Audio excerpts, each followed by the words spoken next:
Hey! Hello everyone, this is Aegon of Astora, and welcome back to my blind playthrough of Elden Ring. This is episode number 17, being recorded on Wednesday, September the 14th, 2022. I hope you're all having a fantastic day whenever it is you find yourself watching this. Okay, so... I was mentioning in the previous episode I might start doing a few more things on camera. Off camera. You can see one of those things in my hands right now. But something happened when I came to the Roundtable Hold here while working on weapon upgrades and whatnot. So, yeah. So you can see here, this is my PS5 saved clip of what happened. Essentially, I was in the Church of Ella, and only sort of half paying attention. But, I knew I was working on weapons. I wanted to see if I could upgrade the weapon that I had to the next level, and I warped to the Roundtable Hold, and then right away I noticed something was off. And I was like, what the heck is going on here? And yeah, there I am looking at the camera going, what? And then, look who it is. Ensha of the Royal Remains. And it's sort of weird because it's not like... And I tried to quit the game because, of course, I was thinking about the playthrough and, oh my gosh, I have to get this on camera. Luckily, I dodged that magic attack. And yeah, I was really caught off guard by this because, of course, this is not really something that can, I've sort of thought of this place as a Firelink equivalent. But it's weird because, so we only had 3 flasks, which suggests to me that we were essentially the invader. Even though Ensha was the one with the red, they looked like the one who was the invader. Even though I was seemingly in her world. It was a whole very weird situation. And once more, that could just be... There's the clinging bone item that we picked up. It could just be a reflection of the fact that once more, I'm mapping onto this game things that I've experienced in previous games. And then I decided to continue on and see, and it's funny, she was regarded as a great enemy, and not just it didn't say enemy felled, great enemy felled. So then, after saving the clip, I looked at the item really quickly, and we'll read the description in just a minute. And then I decided, let's go see where she was previously, and there was an item there. And of course, I couldn't resist picking it up because I was concerned about the possibility that what if I didn't pick it up and it just disappeared. So I picked it up, and it was her armor set. Clinging Bone. Horrific weapon made of a hardened skeletal arm, wielded by Ensha of the Royal Remains. Fitted by placing one's hands into the fist's grip until they dig in. O clinging creature, a king relinquishes not the hand. So that's a quotation from someone. Skill, Lifesteal Fist, skill that demonstrates mastery of the art of controlling vital energies. A slow controlled punch with an energy-infused fist that renders foes unconscious and steals their HP. Only effective against foes of human build. So in other words, this is sort of analogous. I know I just mentioned that, I shouldn't be thinking about things as being analogous, but yeah, this is analogous to the Dark Hand. Royal Remains Helm. Helm graced with gold human bones, worn by the unspeaking adherent of Sir Gideon, the All-Knowing. Slowly replenishes HP when HP is reduced. It is said that the bones belong to an ancient lord, the Soulless King, the Lord of the Lost and Desperate, who was known as Ensha. It is said that the bones belong to an ancient lord, the Soulless King, and that this was the Lord of the Lost and the Desperate, who was known as Ensha, but I thought Ensha was a woman. So it says slowly replenishes HP when HP is reduced. I wonder, does that mean that it replenishes your HP when it's not full? Because of course, you can't replenish HP when you have full HP, or does that mean like it only replenishes your HP up to 50% or something. I'm actually not clear on that, but... And it looks like the rest of the items are more or less the same. So, I guess we should go speak with Sir Gideon the All-Knowing. Because, yeah, I don't know... You know, it's weird. The idea that she served him faithfully and continued to serve him faithfully, and yet she's gone. So she's not serving him anymore. All because she decided that she wanted to invade us for some reason, or have us invade her. You know, I don't really understand what's going on and why that happened, but... you know, I'm thinking back to my Dark Souls 3 blind playthrough when I sort of fumbled my way through the Dark Lord and I didn't get the ending. There were various points in the quest line where I was just left very confused because obviously I missed things such that, you know, I can't even remember the name of the NPC. The friend who dies in Firelink once you've passed a certain point, if you haven't got enough hollowing. Yeah, obviously it's still working on Dark Souls 3 Let's Talk lore at some point in the future. But yeah, I've already forgotten a good portion of the game, although it could just be that I'm extra tired today. But anyways. You. What is it? Oh, my apologies for that nasty business. Ensha got rather ahead of himself, it seems. As his master, I'd like to express my regret. But now, Ensha is slain and gone. Finished. Forevermore. Okay, so Ensha was not a woman. My apologies, I assumed the name Ensha. I know a woman named Anisha, and so maybe that's why I was thinking that, yeah. Anyways. Ah, yes. By way of apology, allow me to tender some advice in regard to the half of the secret medallion you possess. Which one? The Albinoric woman. She hides in a cave to the west of the Laskia ruins, which jut from the mist-shrouded lake of Liurnia. She knows the location of the medallion's counterpart, I'm sure. Okay, so that answers one of the questions I had, which was... one of the questions I had was whether that woman who was slouching, I was wondering whether her slouching might be an early indication of what I've preliminarily dubbed Albinoric's disease. That maybe, because those friends were all sort of slouching and on the floor, they've lost use of their legs, that maybe that was an early stage of whatever that ailment is. But it seems that that woman is actually someone different. So we have to look for a cave on the western part of the lake. But I'm reasonably certain that that is the region that we don't have a map for currently. So I think we will come back to that. But anyway, so let's ask about the secret medallions. Find the Albinoric woman. She hides in a cave to the west of the Laskia ruins, which jut from the mist-shrouded lake of Liurnia. She knows the location of the medallion's counterpart, I'm sure. Wait a second. Laskia ruins, those are the purified ruins. Oh, so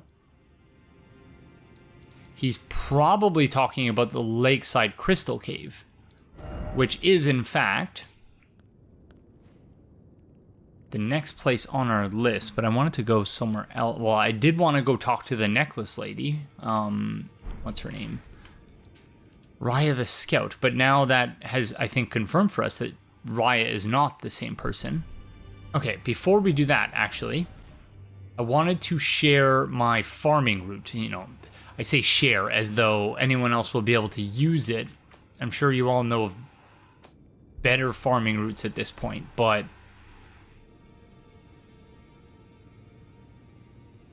I'm pausing because they're doing some lawn work outside, and my sincerest apologies. You might be able to hear that leaking through the mic. I could turn on the air conditioning, but yeah, I just have the window open for now, so we'll see if the noise gets much worse, but if you can hear that outside, I apologize. But anyways, yeah, let's go to Gael Tunnel, which is my farming route.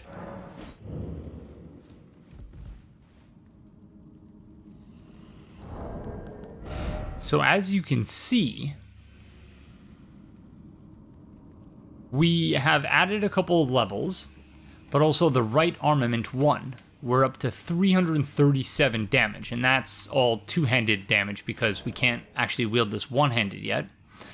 And we have got the greatsword up to +8, which I want to say is at the same level as our quality halberd. It is indeed.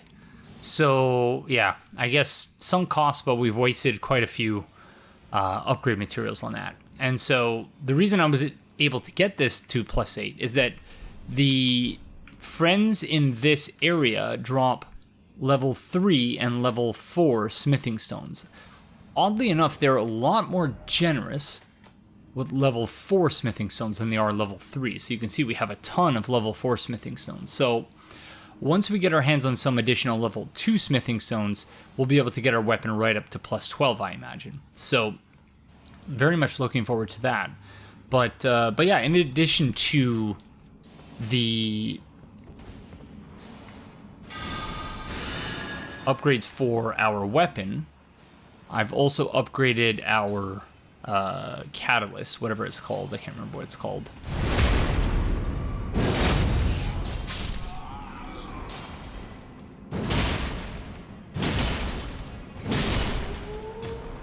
But yeah, so this is the farming route I took. Bolts ×5. There is a very particular order in which I was going through this and dealing with the friends, because it can be very easy to get overwhelmed here, especially if they ring their bell and end up alerting the rest of the friends about something going on. Otherwise, the friends who are mining are actually not all that difficult to deal with. It's just when they're all coming at you at once, that's when it becomes a problem.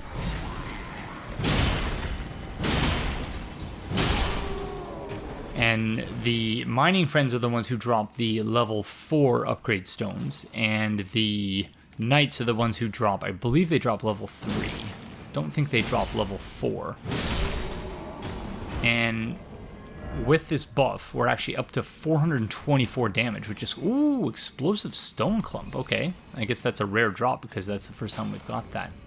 We have also picked up their pick, so I should read the description to that in just a minute. We've got a whole lot of cracked crystal. Oh, okay, this guy's heard us now. Whoops, okay. I don't know why. Sometimes that happens. I'm not really sure why. What triggers it? I guess I was right in his line of sight or something.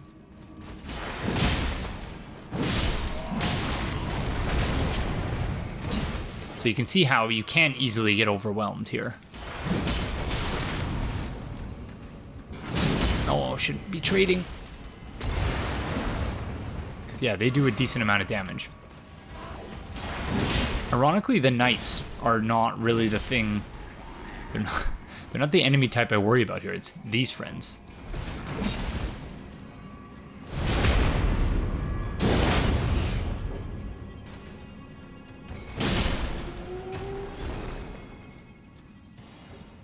Okay, I might as well pick up the cracked crystal. So we got, what was that? An explosive crystal or something that we picked up. But we got a couple more friends over here, so we'll go deal with them quickly, and then we'll read the descriptions.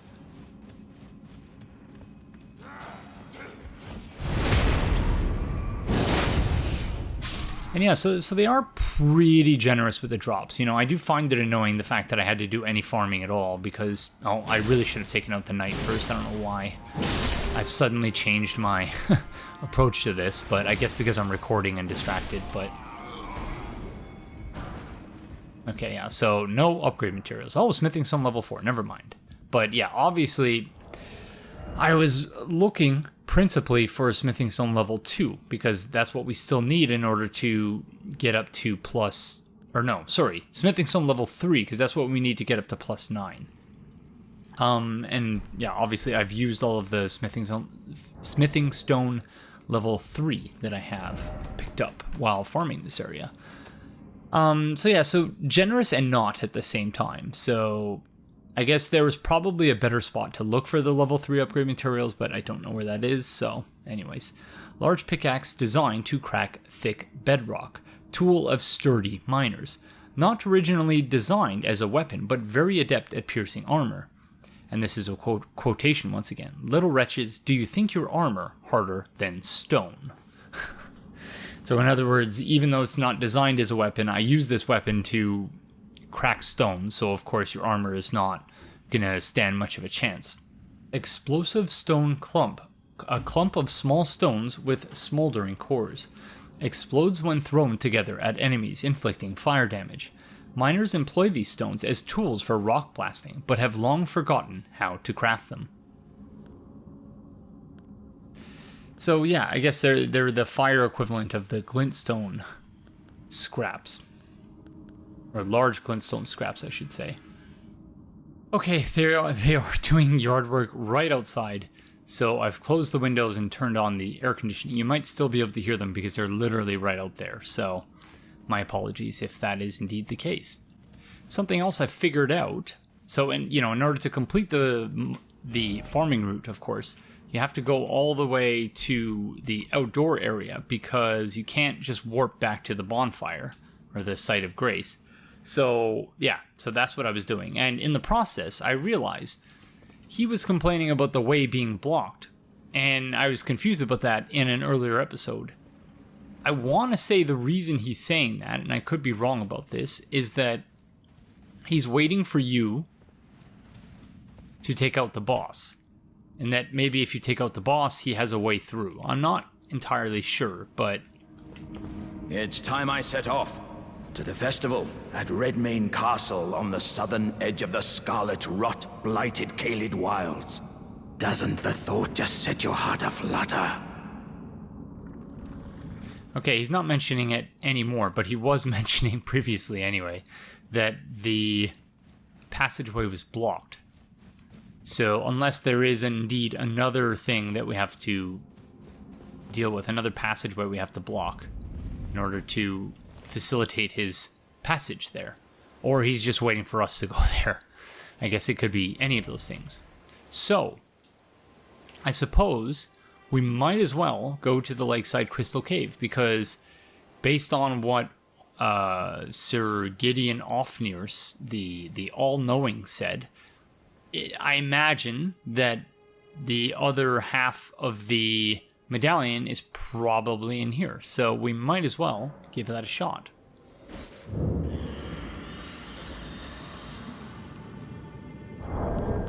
Okie dokie. The demi-humans like to freak you out a little bit as soon as you zone into the area, so good for them, I suppose. So you can see it actually goes a fair distance. Oh, ouch, ouch, ouch. Okay, well done, friend. That one hurt quite a bit.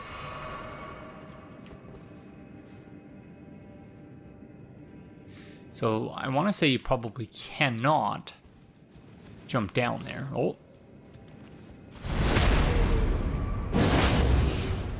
Good job staying hidden there, friend. Did not see you.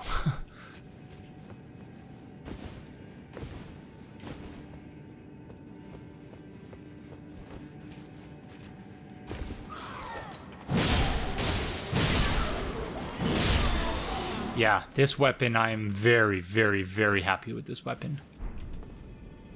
It is quite nice. And, you know, I've always sort of, I guess, been biased towards... Yeah, I would say biased towards strength weapons, but, you know, in Bloodborne, in Dark Souls, actually, you know, I guess you could probably argue I've been biased towards not quite great swords or ultra great swords, but, you know, weapons that are between an ultra great sword and a great sword. So sort of those liminal... I've called them bastard swords in the past, but I don't think that's quite an accurate description of what they actually are. Someone once kindly left a comment explaining the distinction and the differences, and I don't really remember what they were, so my apologies. I think what they said essentially was that Bastard Sword is not actually a weapon type, but yeah, I don't remember, so I'm not going to spout off a bunch of nonsense that might not actually be true. Okay, we should probably go for a weapon again. Oh, the beautiful thing about this moveset, by the way, is that if you're ducking, it does the rolling R1, which is like, oh, it's beautiful. So the Greatsword or Ultra Greatsword moveset has definitely changed a bit. Wow, that's a different looking friend that we've not seen before, I don't think.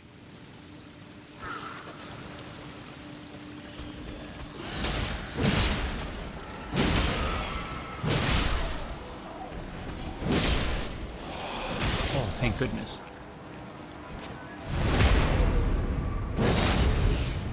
So, in Dark Souls 3, for instance, the two-handed R1 was an overhead attack. Budding Cave Moss. It was an overhead attack, and then the follow-up to that was an uppercut up. And so now it's a little bit different because it's sort of a three-quarter slash followed by a horizontal slash. So, yeah, not a bad thing, just an observation. I do prefer I preferred anyway the overhead slash, but I think this one is actually not too bad. I'm looking for Budding Cave Moss. Faintly luminescent moss that grows in dark caves, speckled with tiny yellow flowers. Material used for crafting items. It is primarily used in perfumes. So I think that's a category we've not really come across yet. Perfumes. Or is it?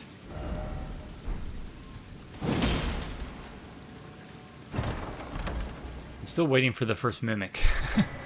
Spear Talisman. Okay. A talisman depicting a spear and a soldier enhances the counterattacks that are unique to thrusting weapons. Spears are standard weapons for soldiers in the lands between. They made it possible to respond to a ferocious foe with an equally ferocious counterattack. Okay, it looks like that's it for this little side area. Yeah, that larger demi-human was kind of frightening. So I'm intrigued about what the boss of the area is going to look like.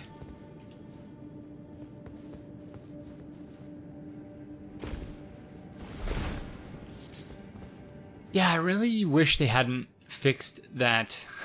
I guess you would call it a glitch, where you could roll, just mash the roll button as you're falling, and then that animation there, it would cancel it out. The animation where your character sort of gets their footing, the impact of the fall. Crystal Cave Moss, okay.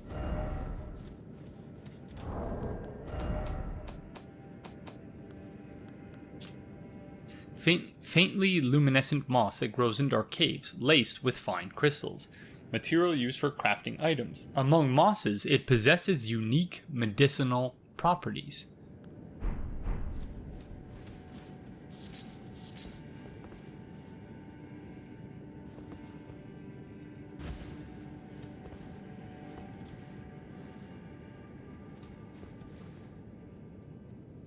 Okay, there's definitely an ambush waiting. Oh, it's one of those crystal snail friends. Sorry, crystal snail friend. I'm sorry, other crystal snail friend. You guys are very cute, and I hate to have to kill you. Gosh, all these corners that totally look like illusory walls, but they're not for some reason. FromSoft totally knew what they were doing there. Throwing dagger.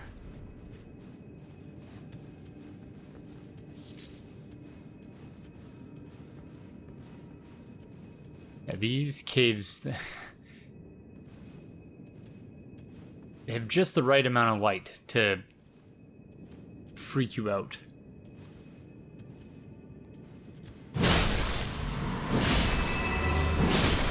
Make you worry about what's around the corner. Whoa, Golden Rune level 5.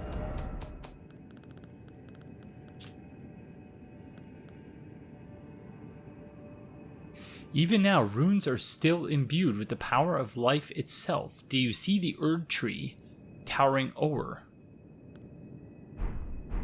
Interesting. Yeah, I don't believe we've had one of those up to this point.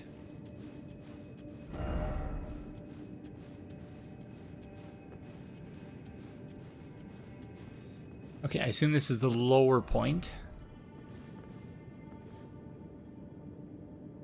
that we could have jumped down to. Oh, I did not mean to slip off the edge there. As you could probably tell from my grunt, so apologies. Soft cotton, that would be to reduce fall damage, I believe, but I don't think we need it, so YOLO. Although, say YOLO, it doesn't actually apply in this instance. Is this where the boss is, I'm wondering, because yeah. That was the smithing stone level 4. Come on, level 3, please. No, lump of flesh, of course. One thing I have not been able to upgrade is my bow. Oh, they're snails, okay. So yeah, the bow is kind of underpowered at this point, I think. Whoa, that was a fancy jump move you had there. But thankfully, whereas our bow is underpowered, I think our weapon is overpowered for this point of the game, so... Yeah, it really was that experience we had in Caelid, which made me just... like, okay, we have to do something about our weapon situation, because... I think that quality halberd, as decent as it was... it just was not tenable for this point in the game, I think. Not without major scaling bonuses. Like, if you know, I had infused it with sharp or whatever the dex equivalent is, and I had 50 dexterity, it might have been good, but, you know, I don't think it... Oh, gosh darn it. Okay. So this is another one of those... This is the friend that... Similar to the friend we fought in the first ever jail we came across. Sorry, jellyfish friend, I'm coming.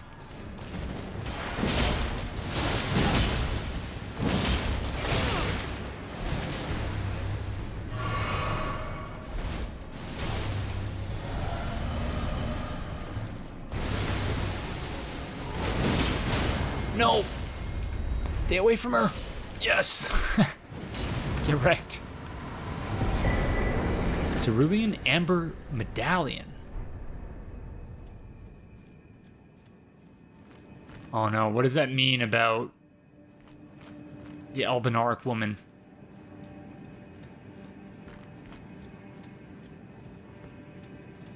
What it implies anyway is not good, especially given that we can sort of continue along here. Oh. Oh, Site of Grace, beautiful.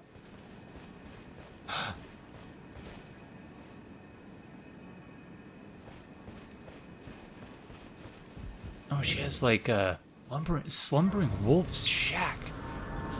It's like a dire wolf. Massive.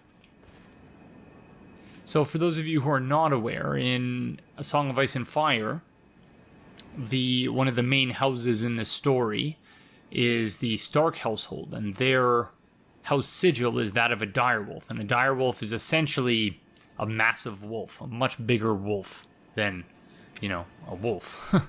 So it's a wolf that is essentially, I think, the size of a horse. Large, full-grown horse. Hello. Foul tarnished. What do you want? I told the all-hearing brute that I possess no such medallion. Or have you come to take more from me? Was my other half not enough? Oh, do you speak true? So old Albus entrusted his medallion to you. Then I have no choice but to trust that this was his dying will. Let's try again. I'm Latenna, an Albinoric, the same as old Albus. My apologies for my coarse words earlier. I presume the worst. Seeing that you're another tarnished like that all-hearing brute, I hope that you will forgive me. What does she mean, all-hearing brute? Like, some tarnished with big ears or something?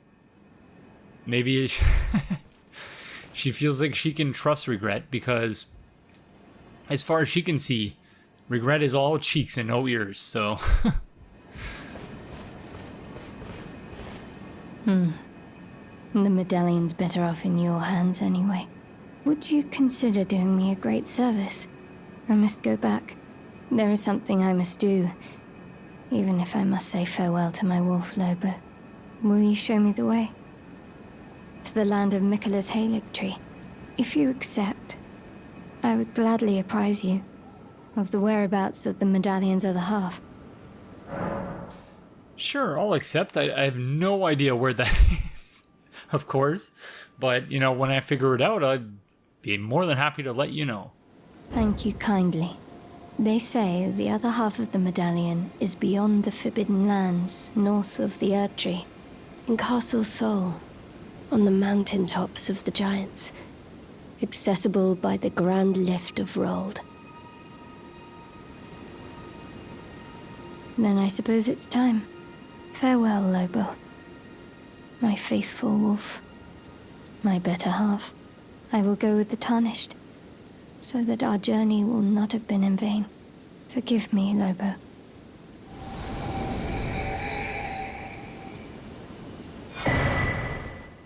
Latenna the... When needed, and I will fight at your side. Oh.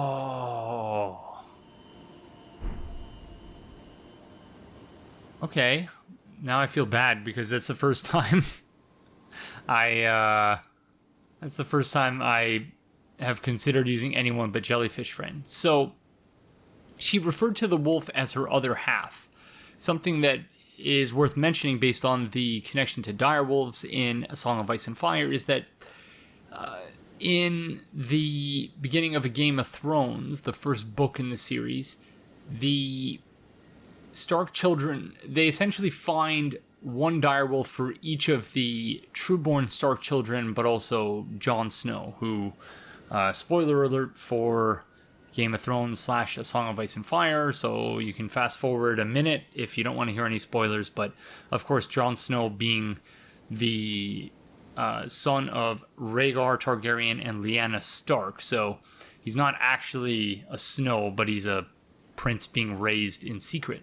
But essentially, all of the Stark children, plus Jon Snow, are each bonded. They find a direwolf that has given birth to, I want to say, 5 direwolves. Wow, I'm like so out of it today. Okay, Robb Stark is one. Jon Snow is another, even though he's not considered trueborn. Oh, Brandon Stark, or Bran Stark, Rickon Stark, and then there's Arya and Sansa. So 6 direwolves in total. Each one of the Stark children is essentially bonded to a direwolf in a manner such that, again, spoilers for Game of Thrones, when Robb Stark is about to die, essentially his wolf, Greywind, I think, his wolf senses that something is up, and like, yeah, so they're essentially, they have some sort of psychic bond between them. And so that woman just referred to this wolf as her other half, her better half, whatever it was. That is a very A Song of Ice and Fire thing, and that the Stark children, who's, you know, the Stark house, their sigil is a direwolf, they're all bonded to these particular direwolves. But yeah. Well, rip, friend.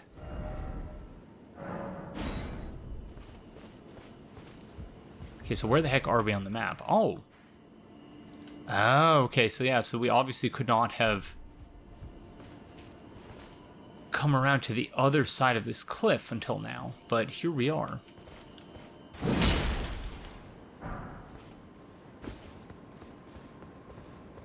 Because when she was saying in the land to the north, I tried looking north, and of course there was a massive massive cliff in the way. So again, that's the Chapel of Anticipation. Okie dokie, I guess that's it over here. I don't know what the heck she was even doing over here. Not a tremendously pleasant place, but we have some item descriptions now. Latenna the Albinaric, ashen remains in which spirits yet dwell, used to summon the spirit of Latenna the Albinaric, a rare case of one who chose to become a spirit voluntarily. Latenna was renowned as a deft magic archer, but having lost her beloved wolf companion, Lobo, she cannot move from the place where she was summoned. Wonder if that's supposed to be a reference to Lobos Jr., streamer. So, medallions. Oh, we got the Cerulean Amber medallion, but it's a talisman. A medallion with, and we got this from the boss, a medallion with Cerulean Amber inlay, boosts maximum FP. The Erd Tree's old sap becomes amber, treasured as the most precious of jewels in the age of Godfrey, the first Elden Lord. A primordial life energy resides inside. The Erd Tree's old sap becomes amber, treasured as the most precious of jewels in the age of Godfrey, the first Elden Lord. Okay. Again, I was so, paying attention perhaps to not the right things, thinking about the direwolf connection and whatnot, but I feel like she said she was going to give us the medallion. I don't think she actually did, though. So, yeah, maybe I'm just ridiculous and completely missing it, but let's go to the Laskia ruins and go see what's up with Raya the Scout.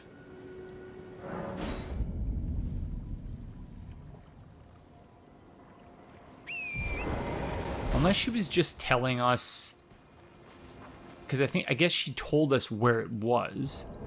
She told us that it was in the land to the north. Gosh darn it. Yeah, sometimes I'm thinking about other things while the NPCs are talking, and it's not until later when I'm doing editing that I realize very obvious things that they said. But, during that brief break in me not having to talk, sometimes I just, snap into other things and think about stuff that, I'd not really had the capacity to think about because I'd been, up until that point, just worrying about things to say in the playthrough. So, again, hashtag blind playthrough problems. But, so, I'm going to assume she doesn't have Albinaric's disease, but she does look very pale. Perhaps not as pale as, what's her name? Latenna, but... The thug should be resting at an abandoned home, please. Okay, and it's a necklace, not a medallion, so... Yeah. An abandoned home down the way.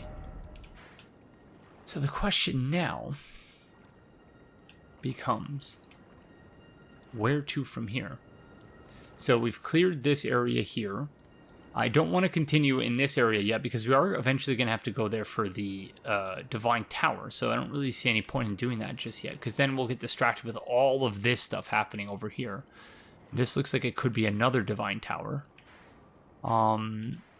So I really do think the next thing to do is just going to be for us to sort of go in a serpentine pattern here and just clearing everything that we can see.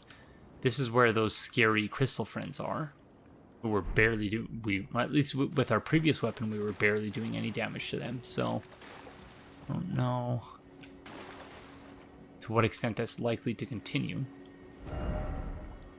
Okay, so I'm gonna get rid of these.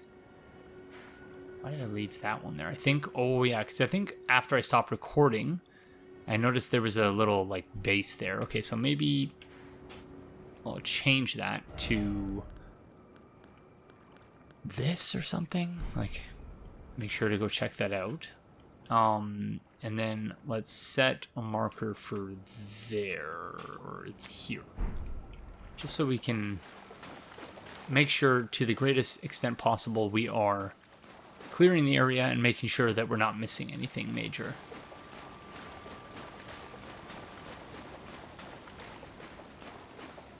But now that we are back in sort of the open world part of the game, I'm thinking of conversation topics again. Oh, that's another giant what was it I called them? Crow-headed Hydra.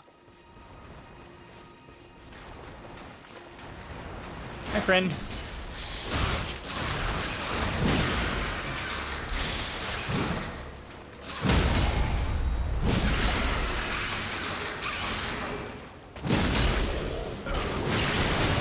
Ouch.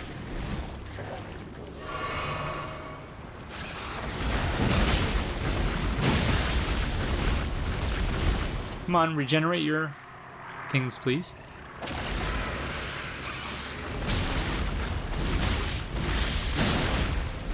Ouch. Okay, I'm not doing well here.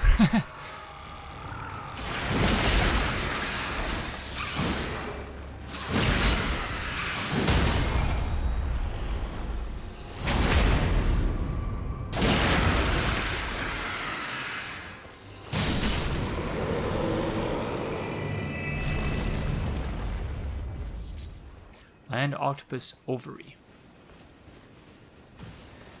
And so, you know, I've been, I guess, going back and forth in my mind about whether I would share this and at what point I would share it if I did. Okay, so this is not a real site of grace, in other words. Or is it?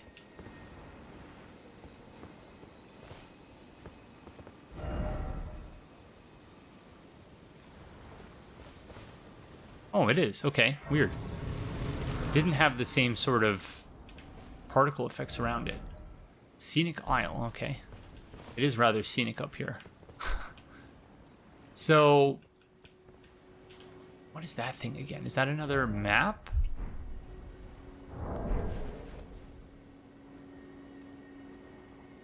I remember that being a thing in the Mistwood, so let's have a look. But yeah, there's a thing I've been wanting to share with you all for quite some time now, but I've not done so just because, yeah, it's personal, but of course, you know, I've never not talked about personal things on the channel before, so I guess it was just about figuring out, like, what was the right time to discuss it. And I guess we're getting close to that point now. And that is, you know, throughout this playthrough I've been talking about, you know, having trouble sleeping and being a bit stressed, and, you know, that it wasn't necessarily bad things that were happening, but that, yeah, I was stressed because of things that were happening in my life at the moment. And earlier in this episode I mentioned I was quite tired today, did not sleep exceptionally well yesterday. And the reason for that was that I had to take my wife to an appointment this morning with our midwife. Because she is currently, at the date of recording, which is September 14th, 31 weeks pregnant.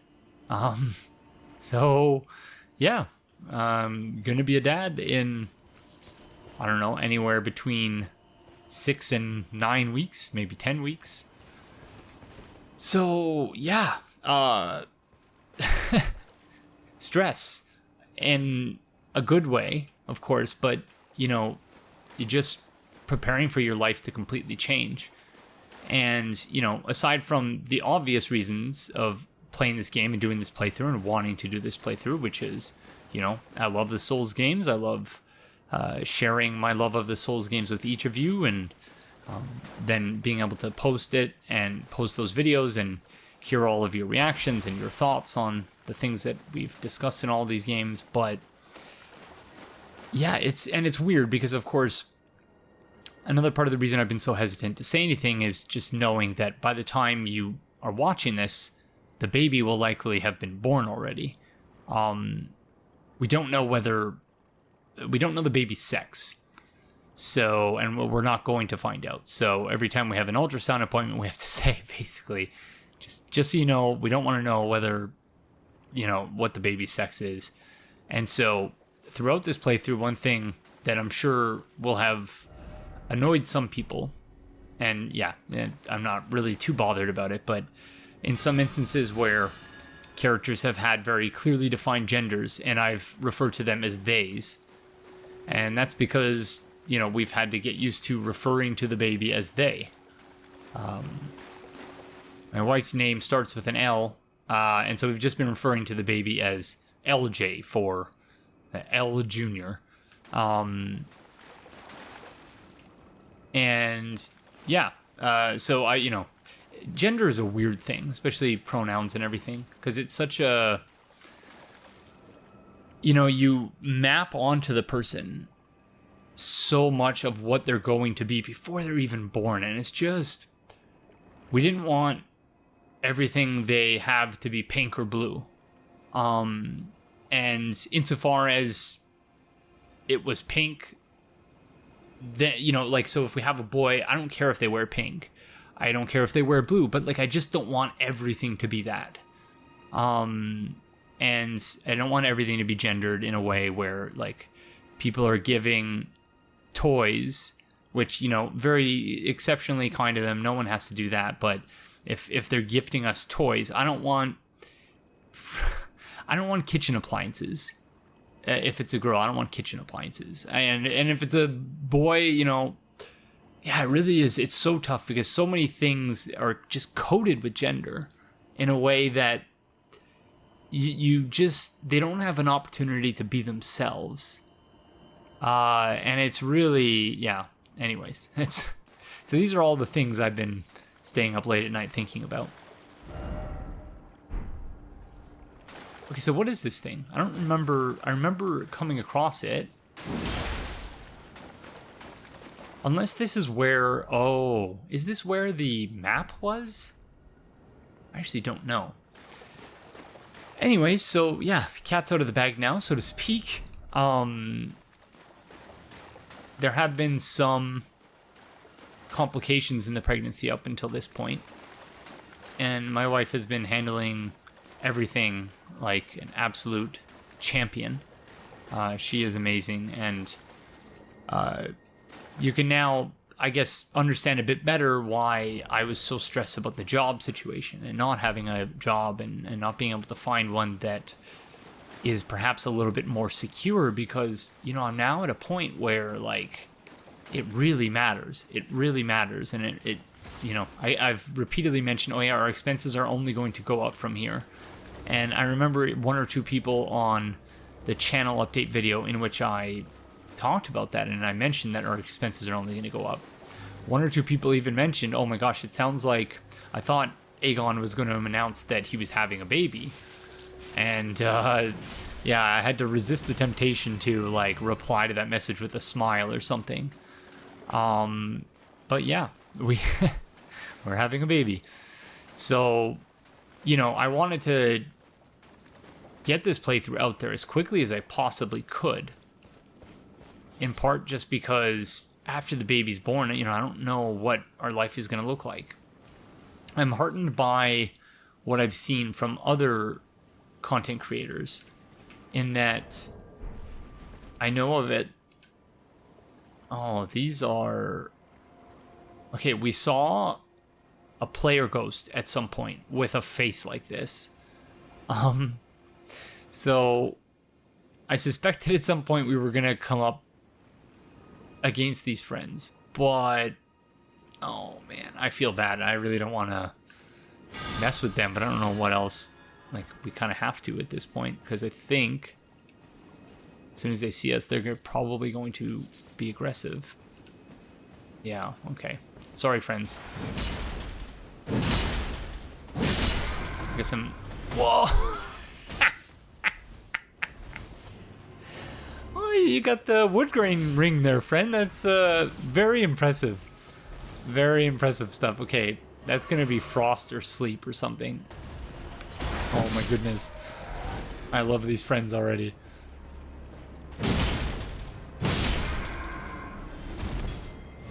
They have weird weapons too. So yeah, lots of things to look forward to, lots of things to be excited about, but also scared about, and so I'm trying to do as many of these episodes as I can before the baby's born, because I don't know how much time I'm actually going to have to create content after the baby's born. I suspect the first couple of months I won't have any time at all, especially because I mentioned in the previous episode or the episode prior that I was doing a part-time contract and that I had something else in the works. So I can announce now, even though, again, by the time you're seeing this, it's possible that contract will have already ended. But at the end of the month, at the end of September, I'm starting a 5-month postdoctoral fellowship to work on a paper about supporting Black students in computer science and computer engineering and how best to do that and to address anti-Black racism. And working with Black professors to hopefully accomplish that. You can actually see the sun setting there. That's pretty cool. And so, yeah, I do have a full-time position until the end of February. But, it's that anxiety and stress that comes along with just not knowing what you're going to be doing and how are you going to earn income to support your... my wife has a good job and she is thankfully has her stuff together more than I do. But yeah, in a city like Toronto, you need 2 incomes. You can't support a child with just 1 income. So it's very tough. But yeah, that's what I've been stressed about. Dexterity Knot Crystal Tear. A crystal tear formed slowly over the ages where the Erd Tree's bounty falls to the ground. Can be mixed in the Flask of Wondrous Physic. The resulting concoction temporarily boosts one's dexterity. So the same way that one boosts strength. So, yeah, it's baby's due November 15th. And, then life is going to be totally different. We've got a crib, we've got bassinet, we've got stroller, bunch of toys already. I'm starting to download children's programming that I find not objectionable and that does not, give them coded messages about what a man is and what a woman is and what they should do, shouldn't do, ought to do, ought not to do, all of that stuff, and to just, and I know I can't protect them from the world. That's something that you really just can't do. And I'm not trying to do that, but yeah, at a certain point, I don't think I'll have the energy to do that. But at least for the first little while, I'd like for them to watch very specifically curated programming. What's going on over here?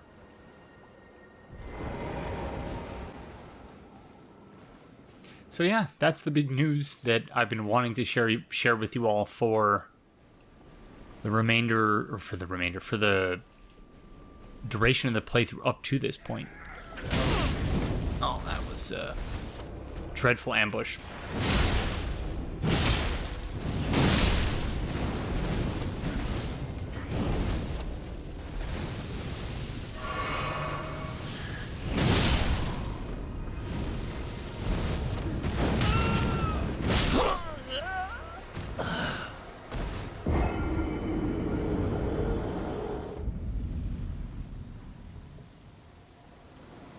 Yeah, I really should not.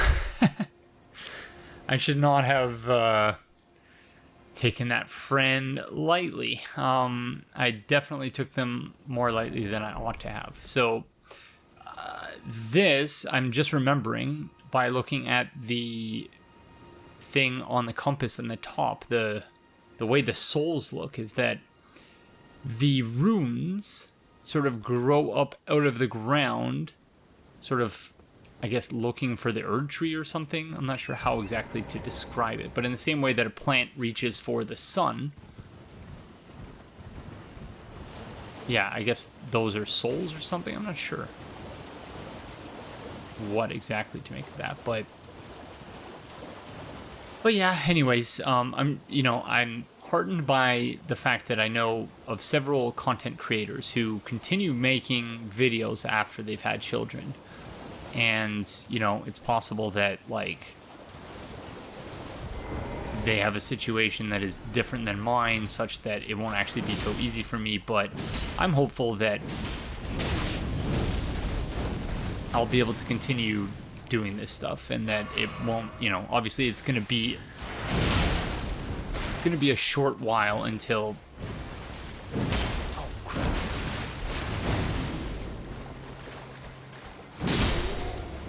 I'm able to get back to it after the baby's born. But yeah, the only question now is whether, because at this rate I don't think I'm going to be finished before the baby is born. And of course every episode has started with a disclaimer saying, oh yeah, this playthrough is done, you can talk about spoilers if you want. But gosh, if the baby's born and it's a couple of months until I can make another episode, then you all are going to be waiting until like mid 2023 to start watching this. And yeah, so I'm really not sure what I'm going to do. I might just release the earlier episodes in the playthrough and not tell you all that I haven't finished it, and just sort of ignore the comments. I don't know, but I really don't want to ignore the comments. So yeah, these are all things I'm struggling with, and I hope you don't mind me venting about it, because by the time you're watching this, all of this will have already been sorted, so who the heck knows. Monk's Flame Mace. Great hammer made to resemble flickering flames, signature weapon of the fire monks who hail from the mountaintops of the giants. The unique strong attack rouses fiery combative spirit. Skill Kick. Push an enemy back with a high kick. Effective against enemies who are guarding and can break a foe's stance. Sometimes a simple tool is the most effective. Gosh, that's the one I want. I want the kick skill on all of my weaponry, but I'm not really sure how to actually do that. So we've taken care of this here. And then behind us, there's this, it looks like a wooded area on the map, but I think it's actually, I guess it is a wooded area, but more of a crystal area.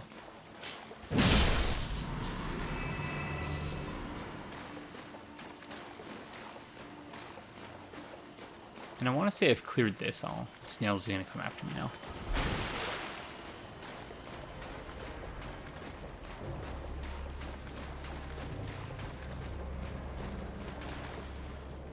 More fire. What were they called? Fire witches? Yeah, there's a lot going on in this lake. I can't say I'm surprised by it, but these friends are difficult to deal with when there are several of them. This guy's got a lot of HP.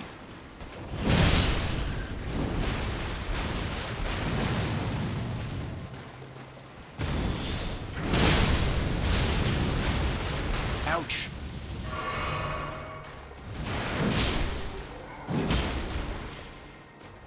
Okay, that could have been a lot worse, I suppose. Okay.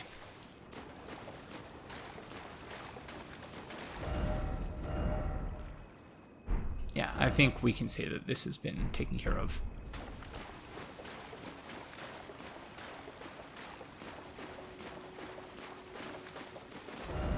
And that's the shoreline over there, which we've surely dealt with.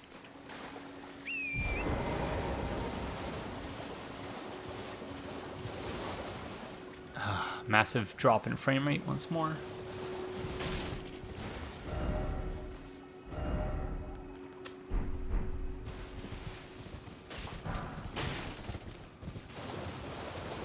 We've dealt with that area directly in front of us.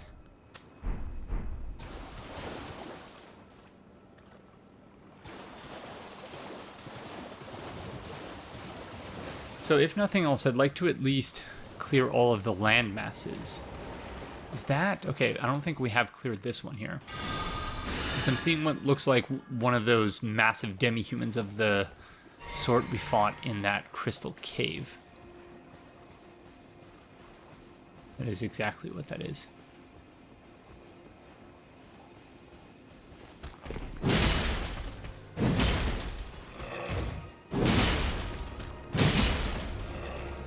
Oh, gosh darn it.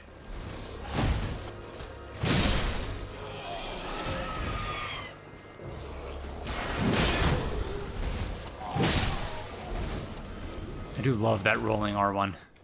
The fact that you can just duck and use it really is... It's almost not even fair.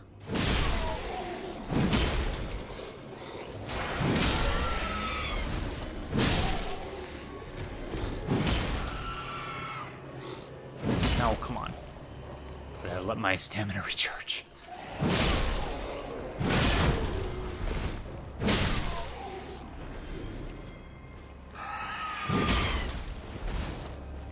Also, I have to get used, because I'm using it like it's a halberd, like I have all of this distance on my swings, but it's obviously not a halberd. Oh, falchion, okay. Guess we've already got one of those. Wow, there were so many of them on this tiny little island. I'm gonna be very annoyed if at some point we run out of markers that we can use. Oh, so that one refilled our FP flask. Wonder how it determines which one it's going to refill. Perhaps based on the ratio of how much you have in each of your respective flasks. Okay. Over on this little island, I think is just the, what was that? Probably just, yeah, materials.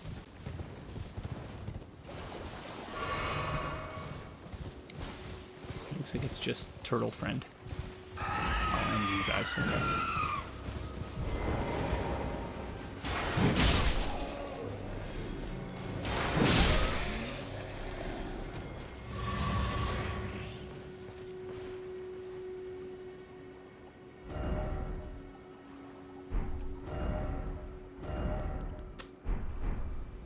Okay, I know this is not the most riveting gameplay, for which I apologize, but again, it's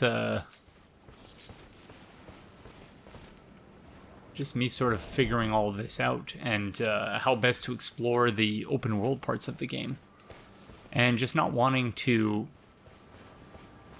you know, I've already missed a couple things while doing things off camera, but like the thing that happened at the Roundtable Hold, but you know, at a certain point you're going to miss things. I just don't want it to be too, I don't want to miss too many things, in other words.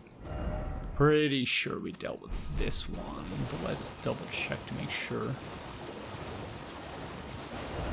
That one's the Site of Grace.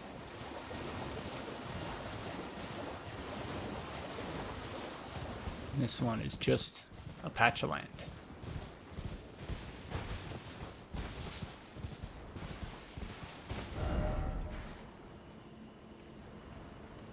Okay, so next, I guess, maybe we'll go here.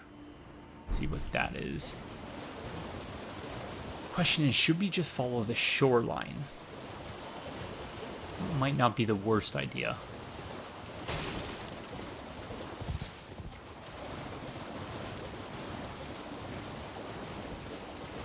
But yeah, regardless of whether baby's born as a boy or a girl, definitely going to treat them the same, as you all probably would have guessed. Regardless of whether it's a boy or a girl, they're playing video games. They're obviously doing whatever they want with their lives. And they will grow up with a critical perspective on things. At least insofar as that's possible. I'm sure a lot of first-time parents have lofty ideas and ideals about how they're going to raise their children, and then the reality of raising children actually ends up being a lot more difficult because you only have so many hours in the day, and you know, kids have to make mistakes and do their own thing. And yeah, anyways, it's a exciting but scary time, and I mention it largely because, you know, for as long as I've had this channel, I've mentioned on occasion that I would like to be a parent and I'd like to have children one day, and finally happening. But yeah, I'm definitely terrified in the best possible way, I think. Okay, so we've kind of explored this area. Not really, because obviously it's poisonous, which makes it a bit more difficult. Oh, there's another crab friend. And somewhere over there, where are we? Yeah, somewhere to our left are those crystal structures.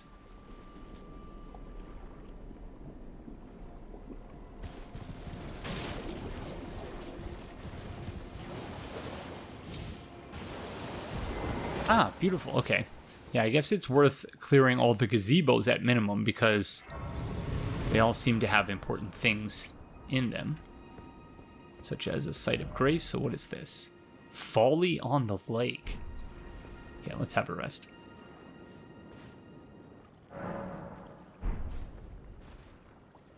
It's time for Fun with Definitions.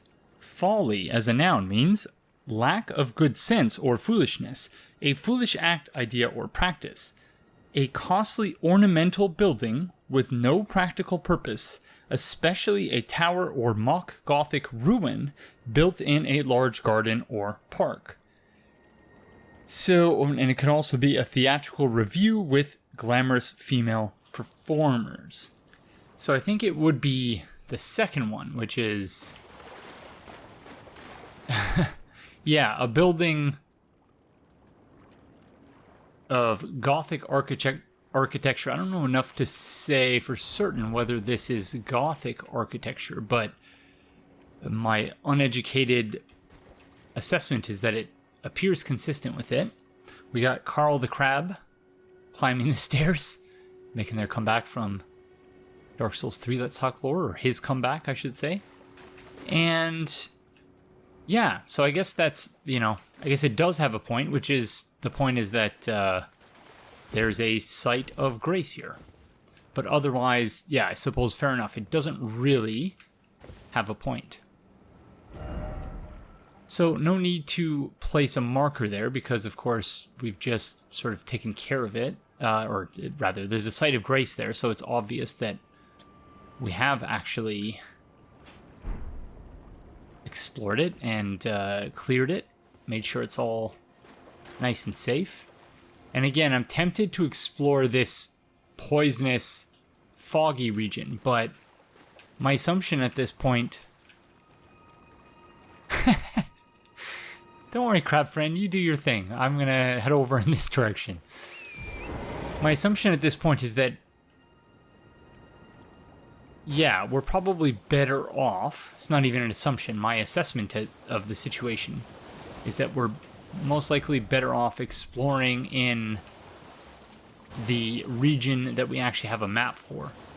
It's possible that we could get a map, of course, by exploring that region, and that maybe that's the only way to do it, but until such time as we don't really have any other options for exploration, I think it only makes sense to explore the region for which we have a map. So I don't know if there's anything amidst all of these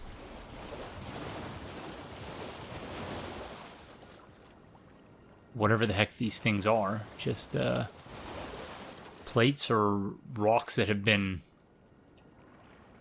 sort of gosh, I really don't know my geology very well.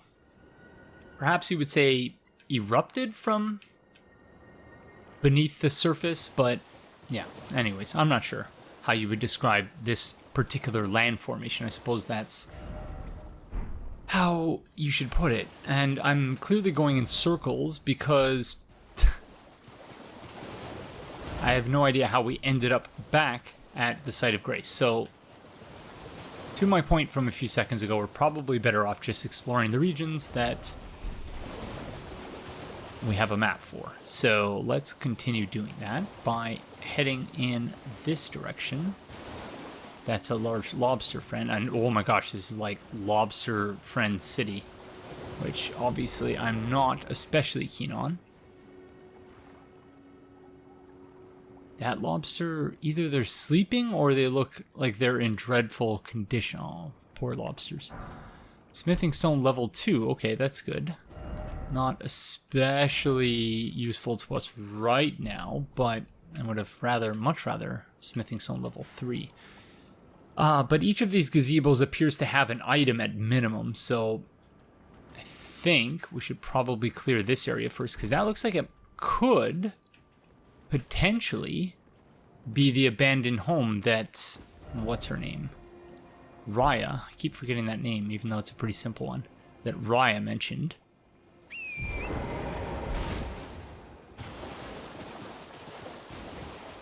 I'm not especially keen on getting into a battle with these lobsters.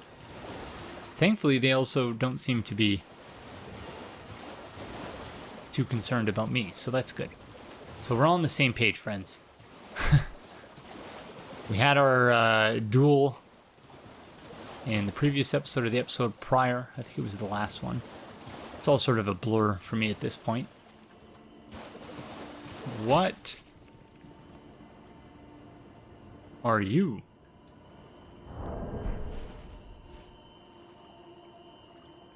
Oh, okay, they're the Poison Bloom friends, okay.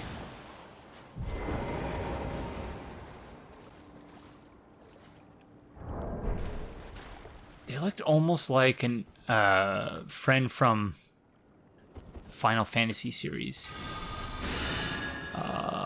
Gosh darn it, yeah. I can't even remember what they were called. It was like, oh gosh darn it. Really did not mean to do that. The heck was it? It was like a tiny friend that you would only meet under certain conditions. But they were extraordinarily strong. Someone is screaming at their television right now going, it's this! But yeah. Is it like a bead or something? Something strange. Okay, there's, speaking of something strange, there's something weird and gross happening here. I don't know if this could be classified as an abandoned shack of the sort that Raya was mentioning. I'd really like to know what's going on with these friends.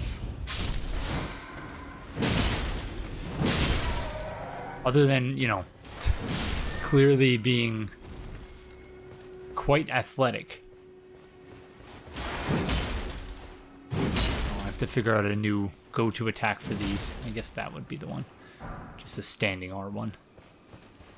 I know, it's like they're barely worth it. However, every time I go to level up, I'm seemingly short by, you know, 400 or 600 runes, and those consumable runes are always making the difference. So, yeah, I know they're probably not worth it, but I can hear what sounds like one of those vagrant friends. I think they're just over the crest there. I do want to see what is up here, but here they are.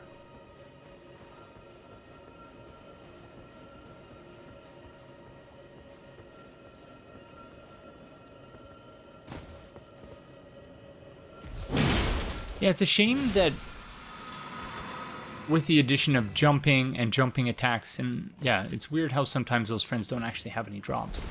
But it's a shame that with those additions... Oh, is this... Oh, is that White Mask Varay? Oh, it is! Yeah, I was going to say it's a shame that with the addition of jump attacks and, you know, jumping, that plunging attacks have lost some of their... Unless there's a specific way to do it that I'm not doing correctly, plunging attacks have lost some of their luster, I guess. I'm not really sure what word to use to describe what I'm trying to say, but they're not nearly as special as they used to be, because it's just basically a standing R1. You jump and fall, and yeah. Anyways. Hello, long time no see, friend. Ah, there you are. You claimed a great rune and had your audience with the 2 fingers at the Roundtable Hold.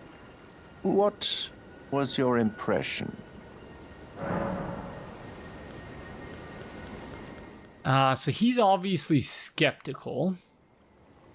If we say they were magnificent, he's going to think that we are, you know, someone who is gullible. He's rubbing his hands together as though, like, he's just so excited to manipulate us. Okay, we'll play along. They didn't seem, friend, they just didn't seem right. Like, where are the thumbs and the rest of the fingers? Aha. Your intuition serves you well. My doubts had been piling up, you see.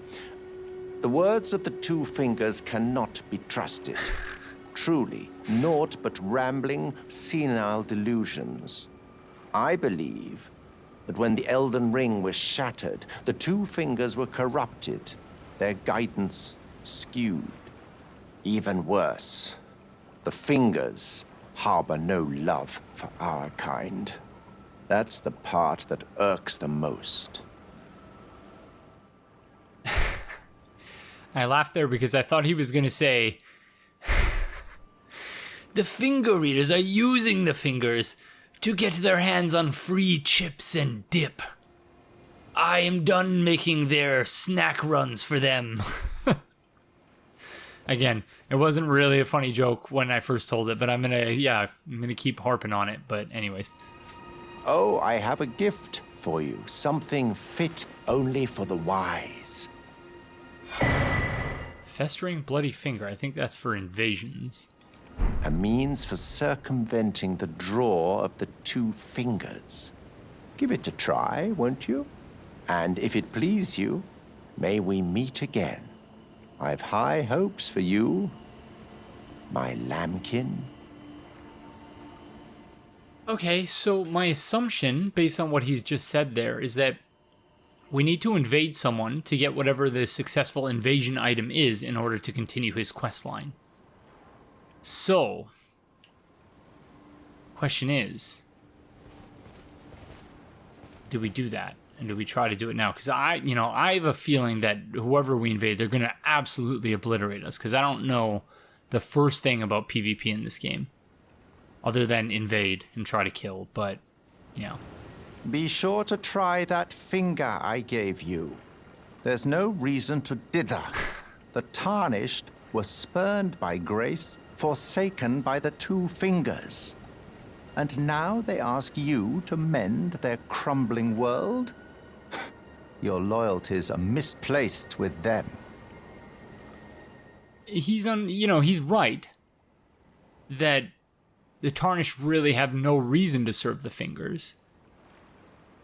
My sense of it anyway, I could be wrong about that, but I'm also incredibly skeptical that whatever he's selling, whatever he wants us to think, I can't imagine that's very noble or smart or worth doing either, from the perspective of, some lowly tarnished.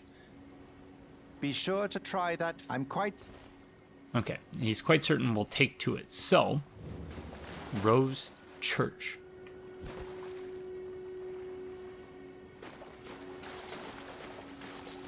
So what the heck is going on here? Nomadic Warriors Cookbook 12.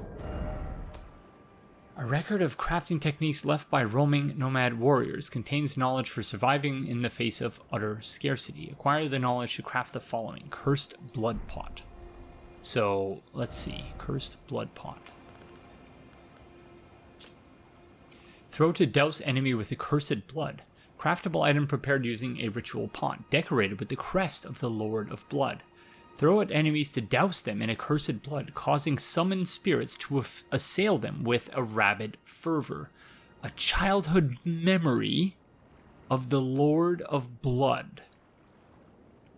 So the Lord of Blood has a childhood memory of enemies being doused with accursed blood, causing summoned spirits to assail them with a rabid fervor. So whatever state we find the Lord of Blood in, he or she are undoubtedly the product, or they were shaped anyway, by that particular traumatic experience. Yeah, I'm realizing that there's a lot of things we've not read here, but yeah, we'll have to return to that at some point. Holy, what the heck are you doing, friend?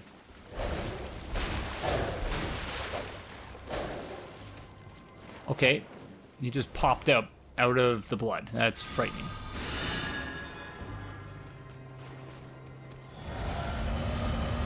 Oh, you stuck there, friend.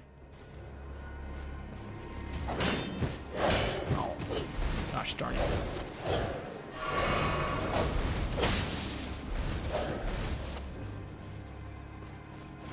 I was gonna parry me. No.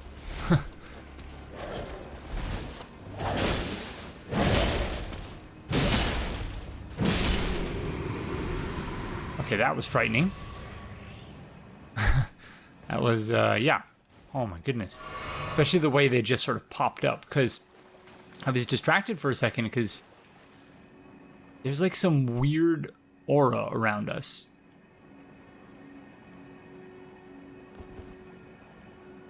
You can see it, yeah, right there. That's actually... That is very strange. And so I was really distracted by that. I didn't really... It took me a second to react to the fact that there was a friend sort of popping out of the blood here. So what the heck happened in this church? Whatever it is, I'm glad to mark a... to put a marker there so that we never have to come back here.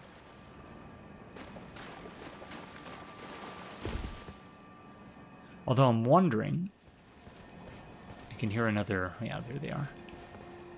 I'm wondering whether we should come back there to use our invasion item, because maybe we'll invade that person who just popped out of the blood or something. Oh, come on.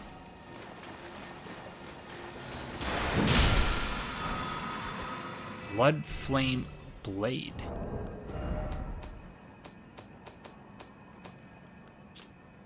A Blood Oath incantation granted by the Lord of Blood. Engulfs armament held in the right hand with Blood Flame. This incantation can be cast while in motion. After dealing damage, Blood Flame continues to build up onset of blood loss for a very short time. Okay. Yeah, so maybe we should give that a shot.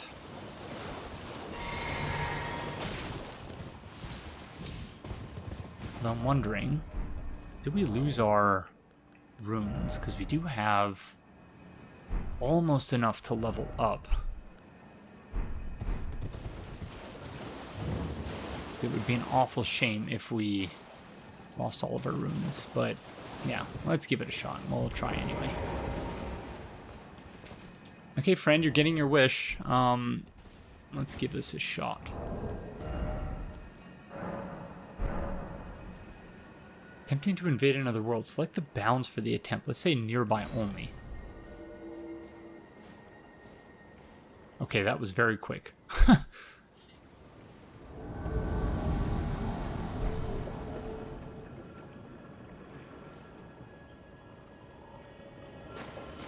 Where the heck are they?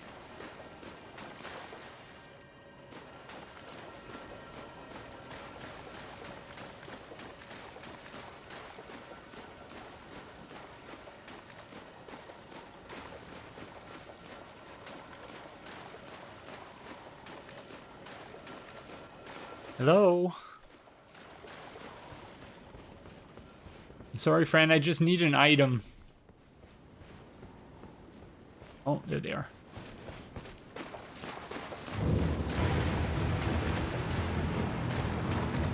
What is this music?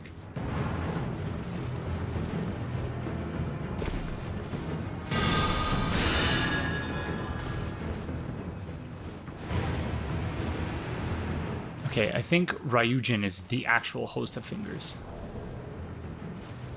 Hey! Hey! Come back here!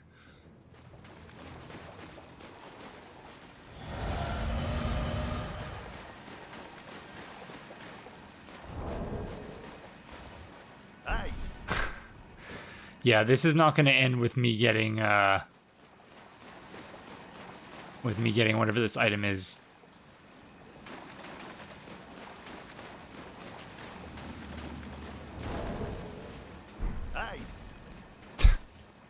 These friends are going to obliterate me. Oh my gosh, there's 3 of them. Oh, okay. Never mind. 2 on 2.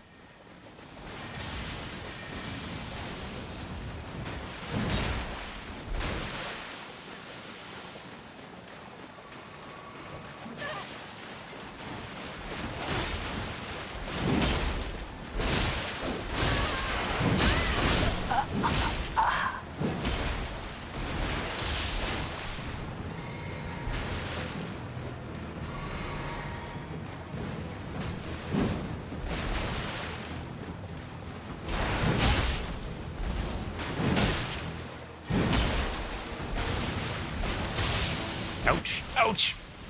No. Gosh darn it. The timing on that.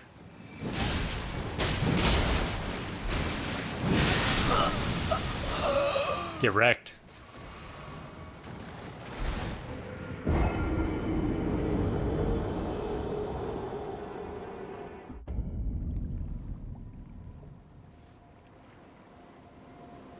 Okay, it didn't work, friend. I can't say that you really convinced me that that was the way to go. Yeah. Oh, and you... Now I have to go get my echoes, or echoes, runes. I knew it. I knew it was going to be a bad idea.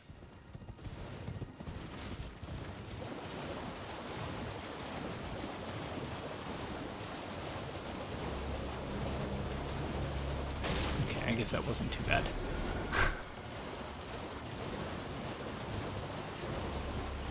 So, yeah, I assume that's going to be how we progress White Mask Vare's questline. So maybe I'll try to do that off camera or something, because yeah, it's gonna take a while until I find myself in a situation where I can actually defeat a host of fingers. I don't think I really have the skills to do that right now. I suppose I could have fared a bit better there had I healed. I know that that's like the expectation, the normal way to do it, but yeah, anyways. Didn't really have all that much time. I should say I don't really have all that much time to, what is it the British say, faff about with invasions at the moment. I'd rather just continue progressing through the area. But yeah, that's something maybe I'll try to do that a little bit later on. So we're going to go check out this other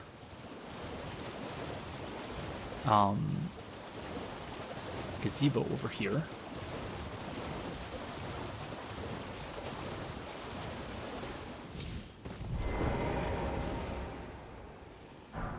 Smithing stone, level 2. Okay. Either way, that's progress. There's another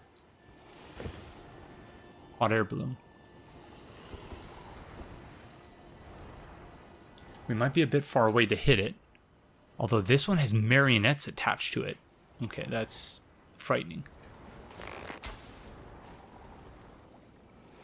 Yeah, we're a bit far away. Is that place on the map? It is not. I don't believe that would be classified as a house. Like an abandoned house. Don't know if that could also be classified as down the way. Raya with her very non-specific directions. This is gonna knock loose the marionettes. I knew it. Okay.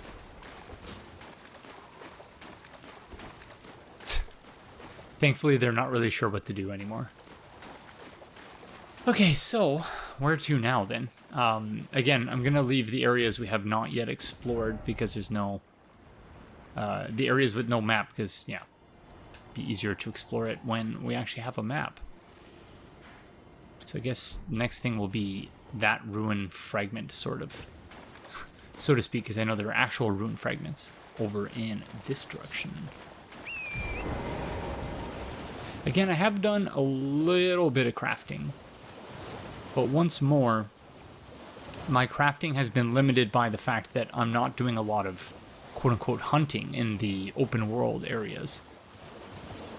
And, or at least, you know, because the things I would be most interested in crafting are arrows. But in order to do the arrows, you actually need to hunt beasts and get the thin beast bone or whatever. But not something I'm super keen on doing, honestly.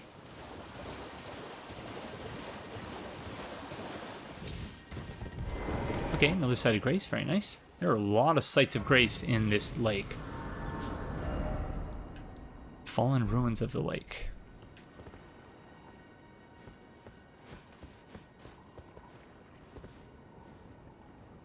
What time is it? It's nighttime. Oh my goodness, look at that. Absolutely beautiful. in an earlier episode, I said, oh, I wonder if this is the actual sky. There's no way it is, and looking at it now. I said, because you can see the strip of stars there, that suggests that this planet, whatever planet it is embedded in a galaxy, a spiral galaxy. But you see, there's like the way it's formed, it's not just a strip of stars. So I guess, yeah, using my bow would probably be easier. So it's not just a strip, which would go just sort of, it would be sort of flat like that, but it also goes up here. And then if you look in this direction, there's also one here.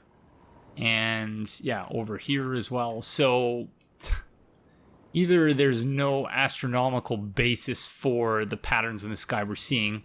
Again, frame rate drop is in-game and not the capture. But yeah, either there's no basis for it, or we're in some kind of weird sort of super cluster galaxy. I'm not sure what the actual astronomical term would be for it, where there are just stars everywhere, and they're not sort of embedded in a flat disk as, at least from a distance. That's how you see spiral galaxies. So I actually don't know whether any thought really has been put into what we're seeing in the night sky. So again, I'm just going to continue with this sort of left, right, or west, east, and then north, and then east, west map exploration heuristic that I've not actually formalized verbally up to this point, but I guess that's what I'm doing. I suppose I could have just got rid of that one on the map, but some more alien friends here.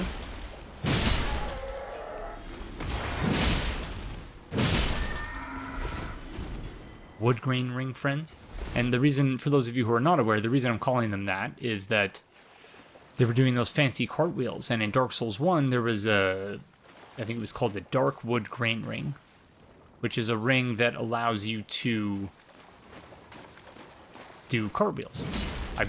I believe it also gave you fast roll iframes, no matter how much, at least in the initial stages of the game. I think that was later patched, but initially the ring was incredibly overpowered, because even if you were meant to be fat rolling, your equipment burden was too high, the ring would cancel that out and still allow you to be flipping all over the place. So at a certain point in the game's life cycle, there were a bunch of people just sort of wandering around in Smo's armor. Basically the heaviest armor sets in the game, flipping around like, gymnasts, basically, with no, even though they were over the maximum equip burden. So it was quite overpowered. And so, anyways, that's why when they were doing cartwheels, I need to stop, I guess, assuming that everyone watching this has played Dark Souls 1, 2, 3, Bloodborne, and Demon Souls, because not everyone has. So my apologies if you're among those who are looking for explanations for some of the shorthand I've been using throughout this playthrough. I will try to be better about providing those explanations. Oh, this lobster has red eyes.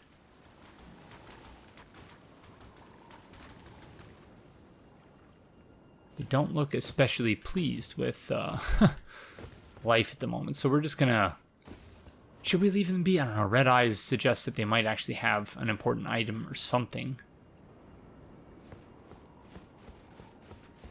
It's really hard to say. Okay. Rainbow stone, that's useful. First off, tower. And then too high up. Oh, too high up. Right, okay, that makes sense.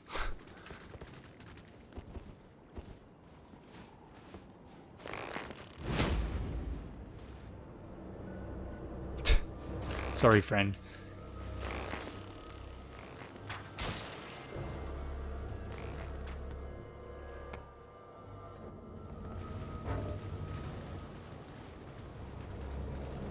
Oh. Oh, I'm sorry, I know, it's not fair, is it? You can't get up here, can you? But yeah, I'm sorry, friend. There's this thing called YouTube. You're likely not aware of it. I have a series called Elden Ring Blind Playthrough. And people are expecting me to not miss things. So I saw your red eyes and figured, okay, this friend might have an important item. I don't want anyone to be upset about me missing it. And they indeed dropped an item, so let's go have a look. It's gonna be like some crafting material or something. Yeah, gosh darn it. Oh, I killed them for no reason. I'm sorry. I'm sorry, everyone. Why did I see... I saw a friend standing on top of some ruins.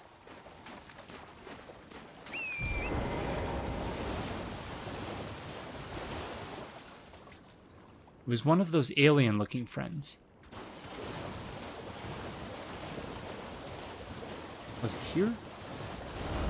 But I had already cleared that, I thought. Okay, maybe I didn't go all the way up to the top.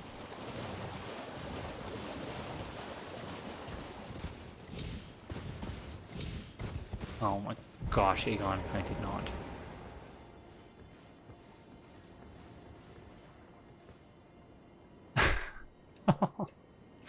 You're so cute.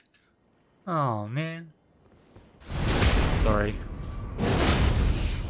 So they have white blood. I'm wondering if they are also creations of the Raya Lucaria people. Tarnished golden sunflower.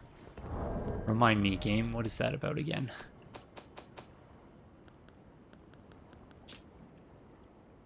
Though wilted and faded, it still retains its holy essence. It's found near minor Erd trees. So I assume that it would have blown over here on the wind or something. Gosh, you all must have been screaming. He's marking a thing and he hasn't even gone up to the top yet. What the heck? Okay, that I did go up to the top on. So I think that's more or less it. Perhaps I haven't officially cleared these yet. I did clear this area, so maybe... Oh, okay. Actually, I should check this, and then here. So let's do 1, 2, and 3.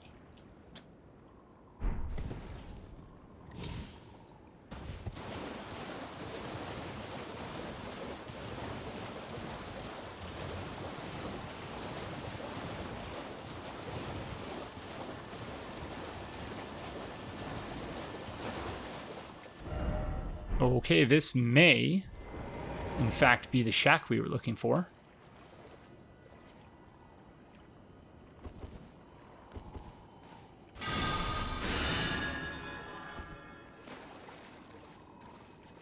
Oh, there's a site of grace right there. Okay.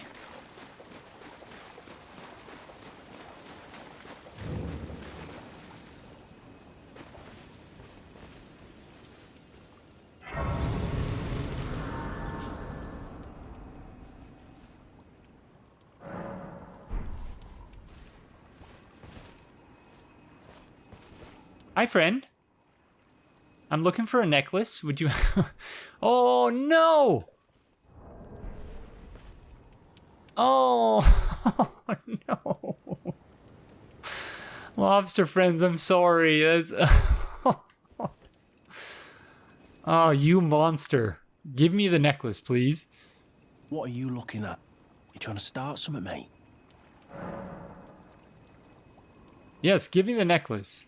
Ah, that necklace what you're after, is it?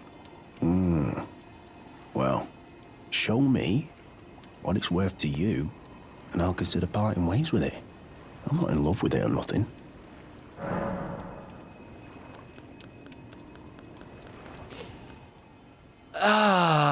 This is one of those moments where my, like, non-aggression philosophy sort of...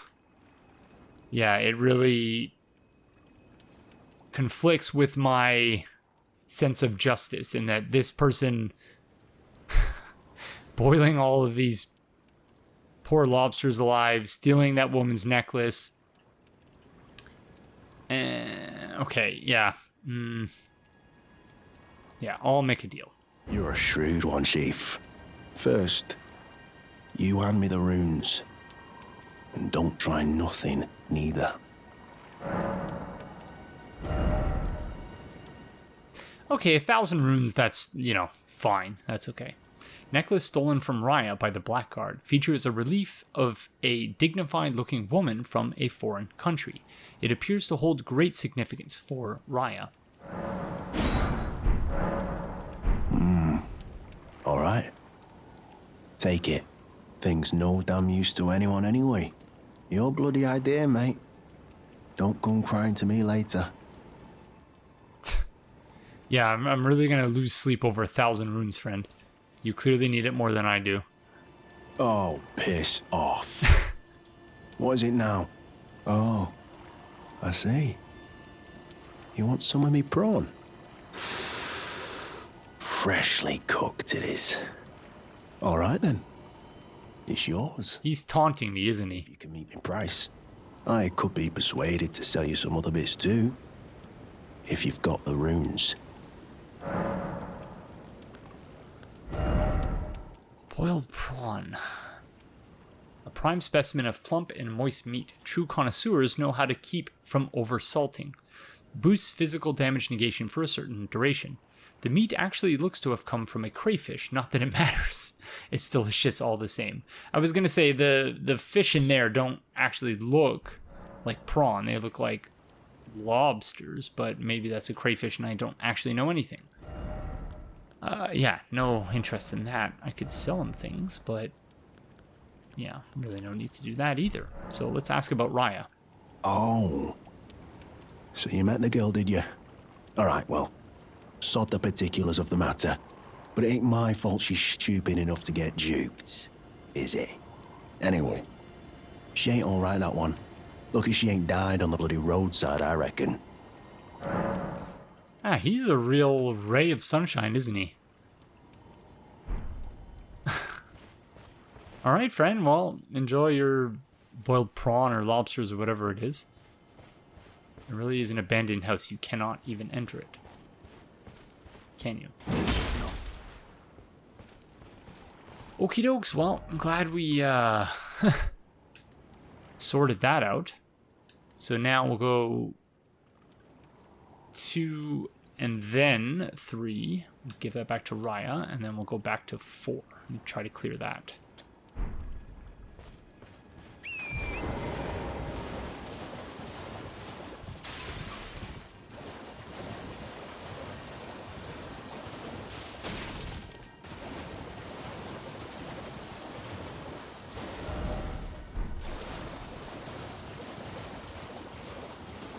Okay, so we got some ruin fragments.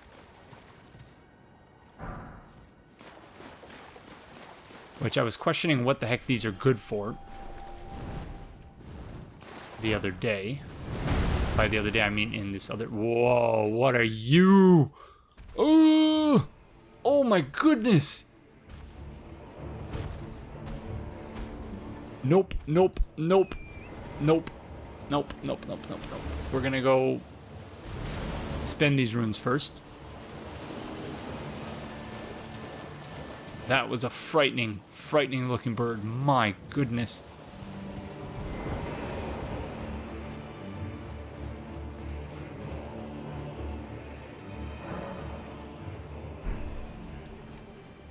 Oh my goodness. Okay. That really spooked me. Okay, how many runes do we need? We need about 1,700. Let's say 1,800. All right, mate. Oh my goodness.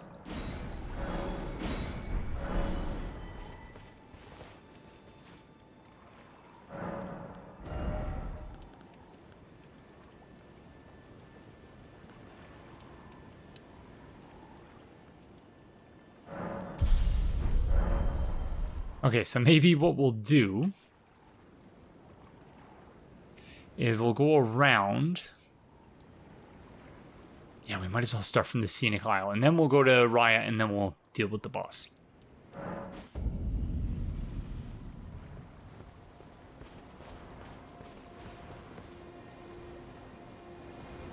Wow, that really was a shock.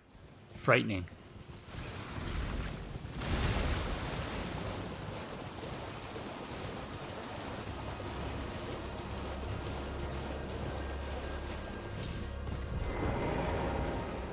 Hi, friend. I have good news. The thug should be resting at an abandoned home down the way. Please, I must have the necklace back. Here you go. Oh, yes. That is my missing necklace. Thank you kindly. I am in your debt. Did I forget to announce myself? I am Raya, in the service of Lady Tanith of the Volcano Manor. I seek stalwart Tarnished, who might join our house. You are very brave yourself.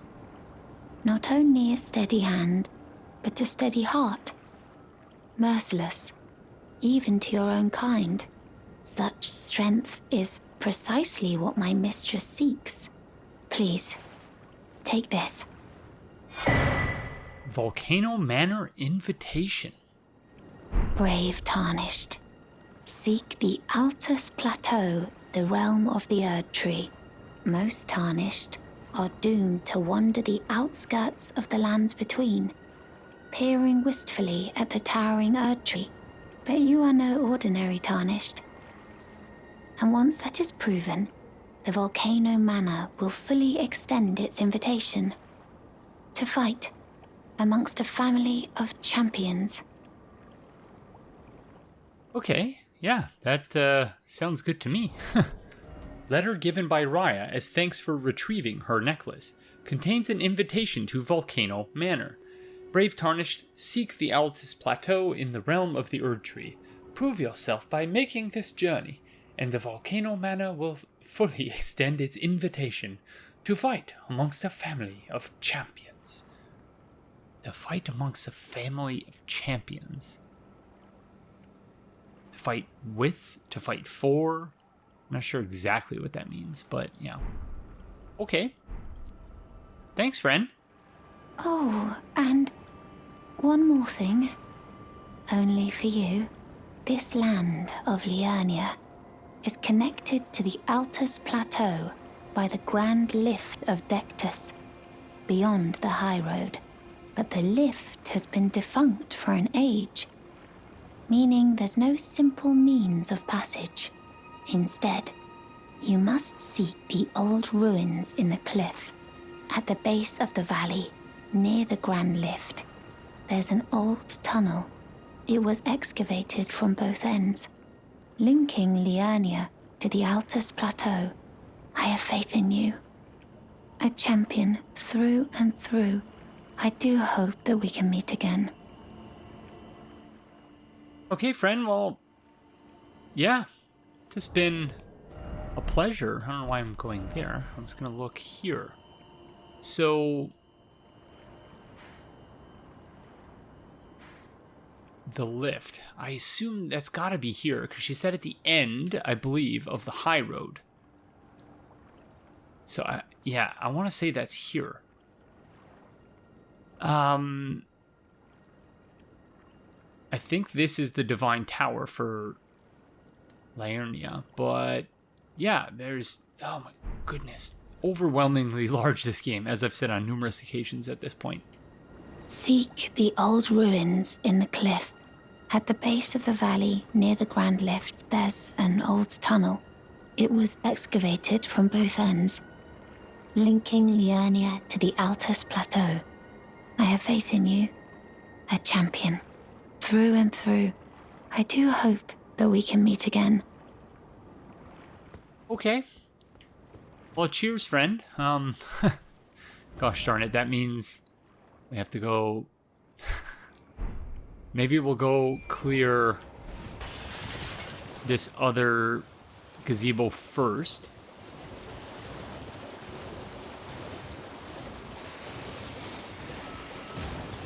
Before we deal with the scary bird boss. Oh, there's another hot air balloon.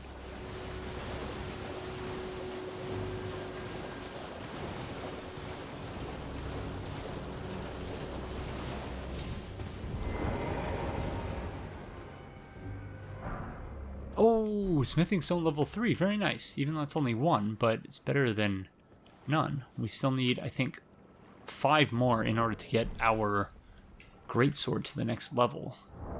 Oops. Gosh darn it. Getting all my button inputs mixed up. Oops.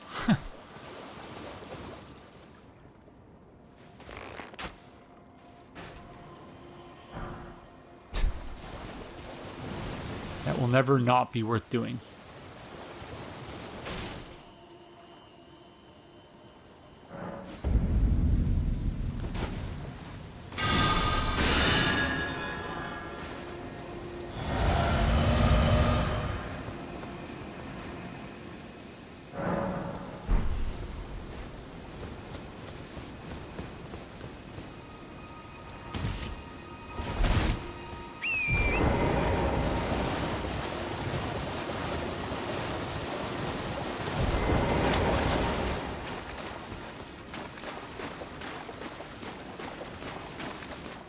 Hello, boss friend. Scary bird. Where are you? Let's just be on this one side here. Or what?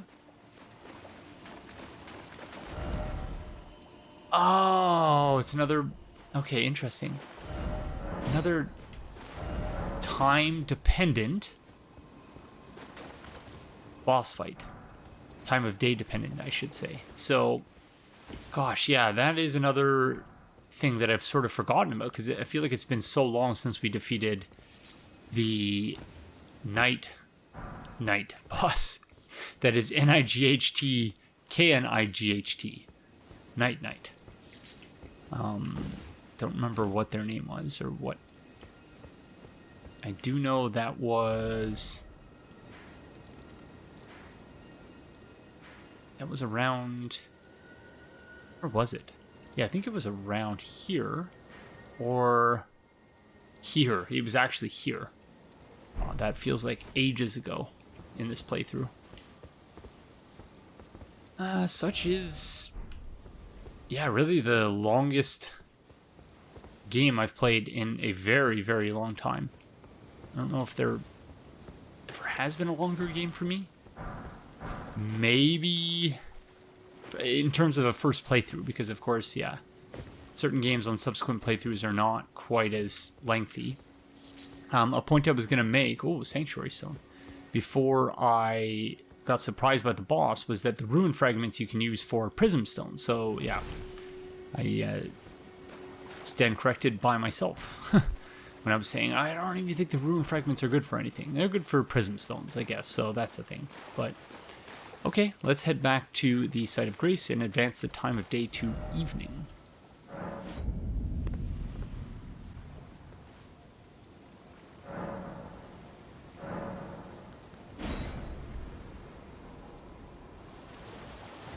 Okay, let's do it.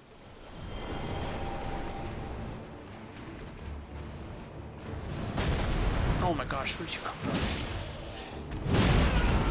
Ouch. Wow, you are frightening.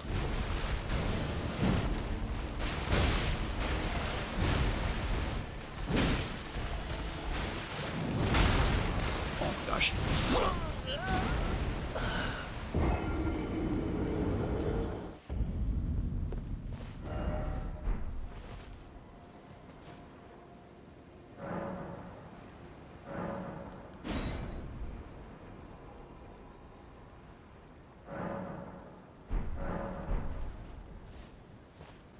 Okay, so that's kind of a pain in the rear that when you respawn,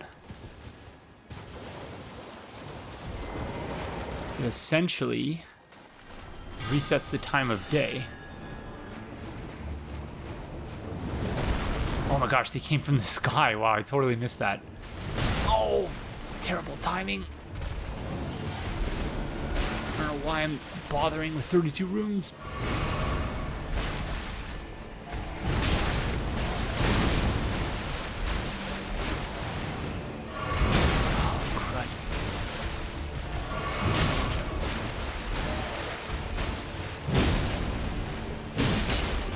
Got greedy.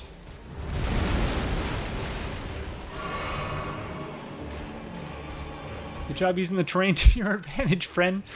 Perhaps not the most graceful move, but just panic dodging at this point.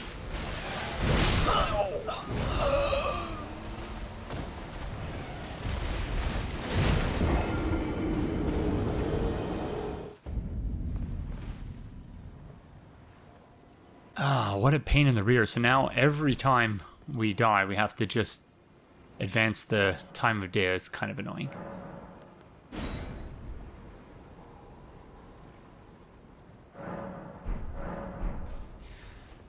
So I do wonder, when you die, does it always advance the time of day to the morning? Or is there a specific sort of, like, does it go one part of the cycle forward? Because if it always advances to, oh my gosh, graceful but frightening.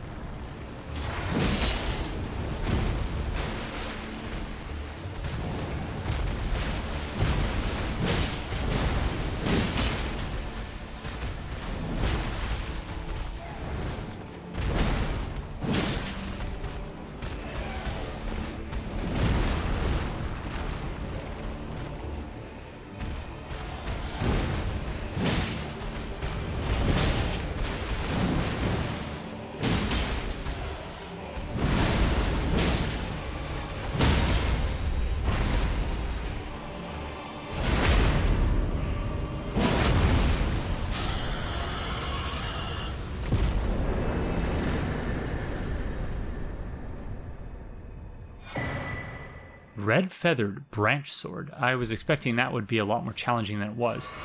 I'm going to suggest, based on what one of those messages said, that holy damage is probably that boss's weakness. Because, yeah, we were doing some decent damage. Or, you know, all the work I did in farming to get this weapon up to speed actually paid off, which could also be a possibility. A talisman adorned with red feathers, once used in ancient death rituals, raises attack power when HP is low. So it's the red tearstone ring. The heart sings when one draws close to death, and a glorious end awaits those who cling so tenaciously to life. So in Dark Souls 3, and insofar as it was even in Dark Souls 2, I don't really remember, that ring was a fair bit muted compared to its Dark Souls 1 counterpart.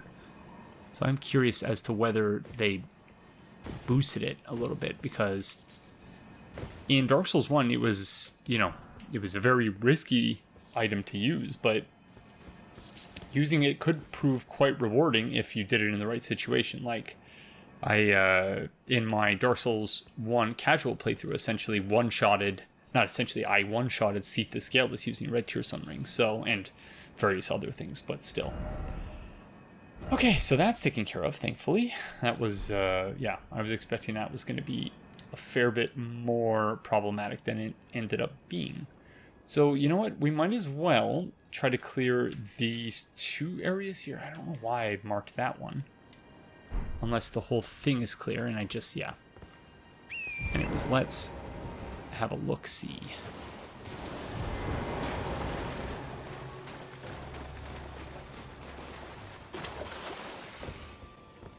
Oh yeah, I think we have dealt with these friends already. So yeah, there are several different factions here in the lake, which I find quite interesting. They're all sort of coexisting here in this space. Okay, just for posterity's sake, let's, yeah, that's all good, I think. We definitely dealt with that, I do remember that. Oh, so we've not yet dealt with Bear Friend up there.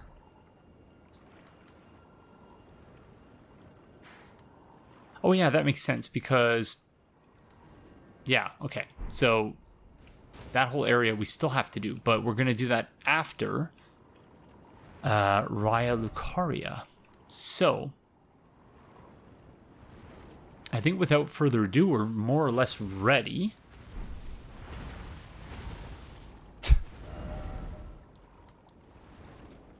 Unless we wanted to check out these ruins here first. That might be worth doing. Let's do that.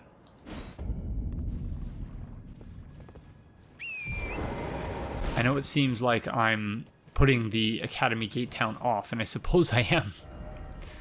But, yeah. Just, once more, the problem, and I say the problem that I'm having with this game and the open world parts of it, and problem is not even really the right word, but the challenge, that's a better way of putting it. The challenge I'm having with this is just, yeah, my inability to, okay.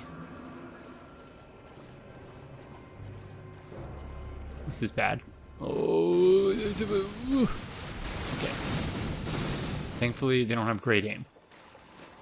Is my apparent inability to come up with an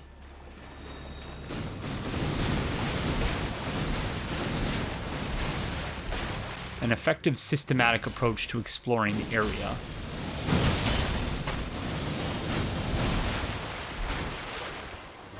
Okay, we're gonna need more arrows for this, I think. Because this is bad. Okay. Okay, we're moving. We're moving.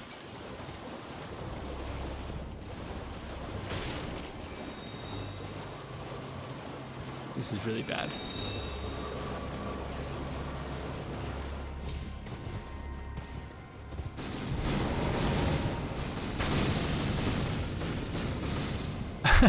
Okay.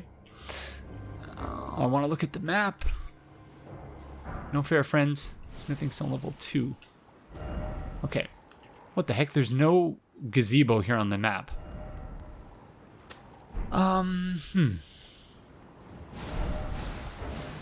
Gosh darn it, friends.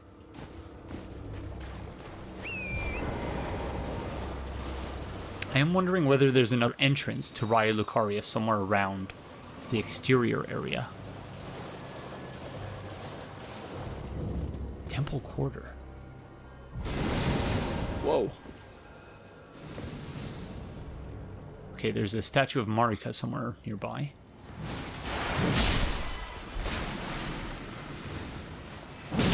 Ooh. Well done, friend. You got some fancy moves despite your big stick. I was wondering whether, you know... Whoa!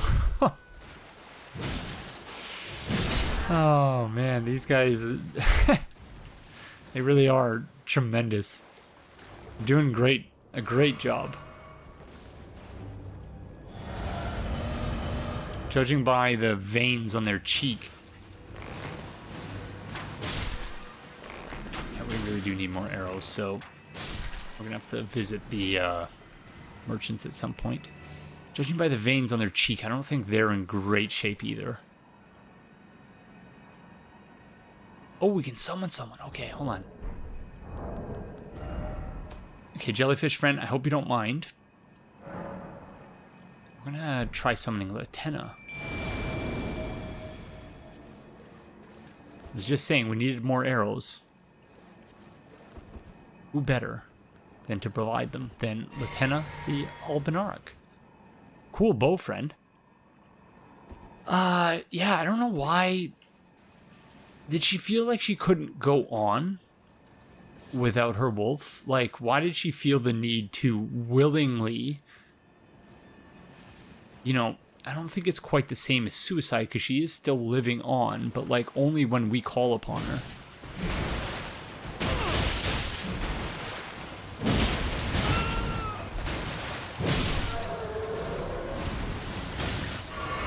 So yeah, it's not quite the same, but...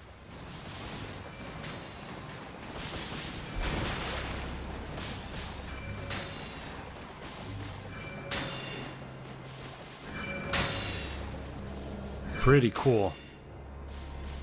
Although, friend, I don't think you're hitting them.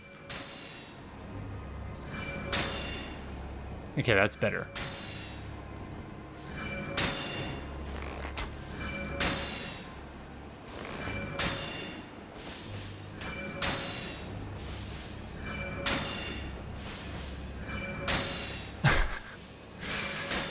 Okay. Her AI is not quite what I expected.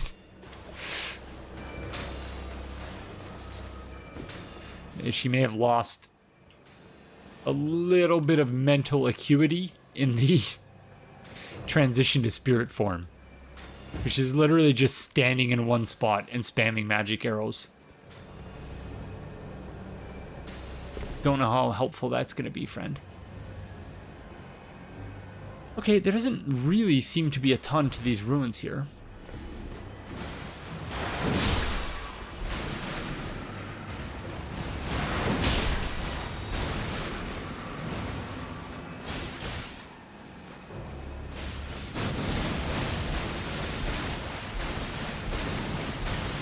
Gosh darn it. Oh, it's bad. I'm gonna get poisoned.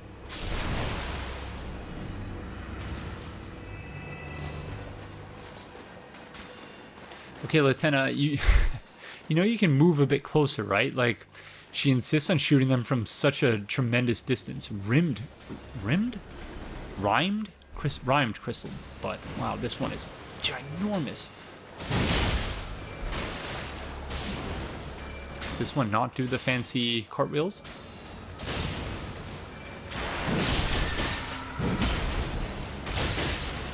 Oh. Well done, friend. For someone of your size, you really are tremendously mobile, and you deserve to be commended for that.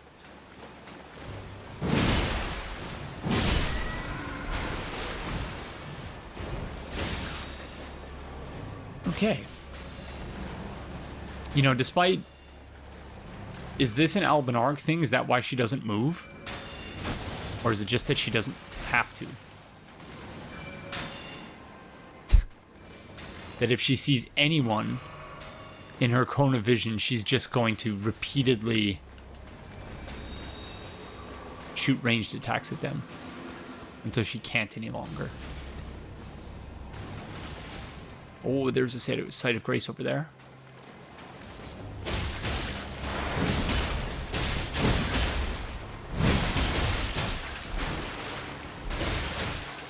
Oh, that was very, very close. Whew. Yeah, she's gonna die very soon, because she...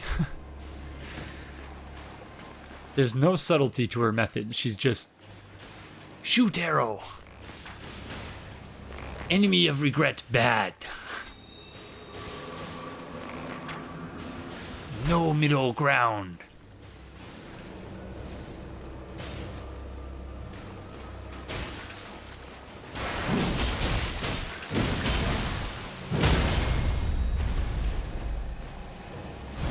Those iframes, please.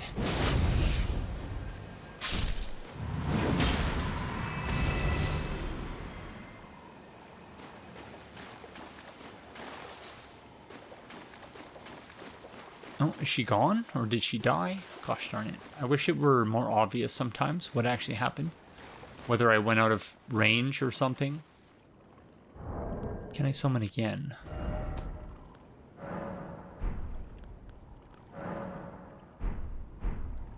Yeah, I'm not sure how that works. Can you only summon once or something?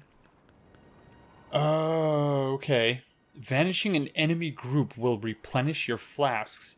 The number and type of flask to be replenished varies depending on the enemy group.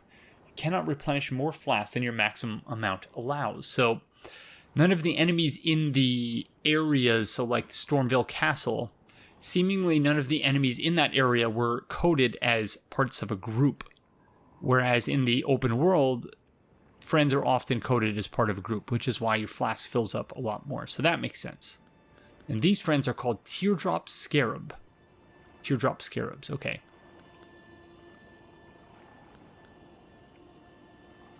Jump while on horseback near a spirit spring to ride its current high into the air. Okay, also good to know. I guess these are all things I didn't really... Because I was so overwhelmed with details when I read all of these early on, but with a spirit calling bell, you can use ashes to summon various spirits. You can only summon one type of spirit at a time. You cannot summon spirits during multiplayer. You can only summon one type of spirit. But what does that mean? Type at a time. Like once per zone, once per resting at a site of grace. Yeah, that I feel like that could be a lot more clear than it actually is.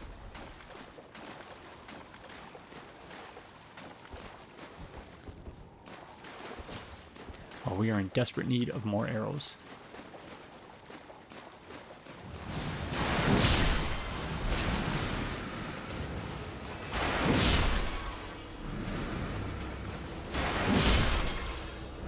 Okay, so we're definitely not getting to the Raya Lucaria gate today.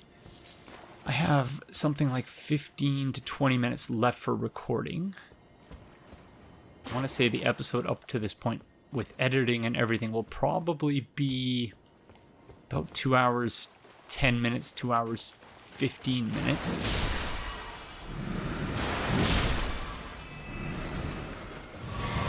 But yeah, I'm never fully sure. Okay, so we just finished vanquishing an enemy group, and there are our flasks. I can never be fully sure, fully certain, I should say, how many, or how long the episode is going to be. But, you know, at a certain point, I do have a hard cutoff point depending on what's going on in a given day, and we are approaching hours. But so if by that hard cutoff point we're not finished, what is this one called? Temple Quarter. Okay. Not gonna bother with any of those friends over there, because in keeping with the approach we came up with, decided on earlier in the episode, we are not just gonna clear all of these things on the map one by one, just so we can be sure we've explored everything here.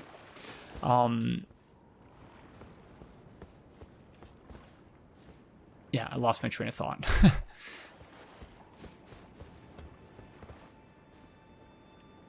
I don't want to rush is the too long didn't pay attention TLDR, in other words. But also, yeah, I am excited to check out the Academy Gate Town, and more specifically, the Academy. Ice Rind Hatchet. A hatchet with a frost-coated blade, one of several gifts given by Castle Saul in the distant north. Known as Freezing Fog, the blade is thought to be a dragon's scale, inflicts a powerful frost effect. Skill, Horror Frost Stomp. Stomp hard to spread a trail of freezing mist on the ground. The mist applies the frost status effect. Castle Saul, so that's the first we're hearing about that. Saul is, of course, the name of the star at the center of our solar system.